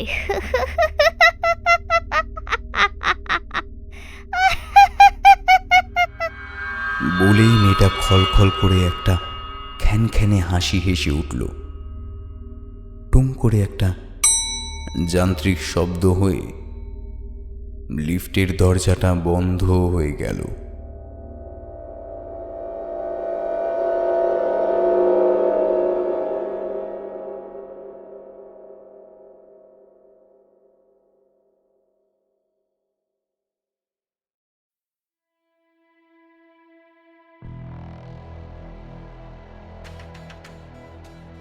এতক্ষণ তোমরা শুনলে সুলেখক শ্রী আকাশদীপ গড়গড়ির গল্প অশরীরীর আংটি বদল। আমাদের কাজ যদি ভালো লেগে থাকে তাহলে কমেন্ট করে অবশ্যই জানিও, আর চ্যানেলটি সাবস্ক্রাইব করে রাখতে ভুলো না। তাহলে দেখা হচ্ছে আগামী বৃহস্পতিবার আরও একটা নতুন গল্পের সাথে। সবাই সুস্থ থেকো, ভালো থেকো, শুভরাত্রি।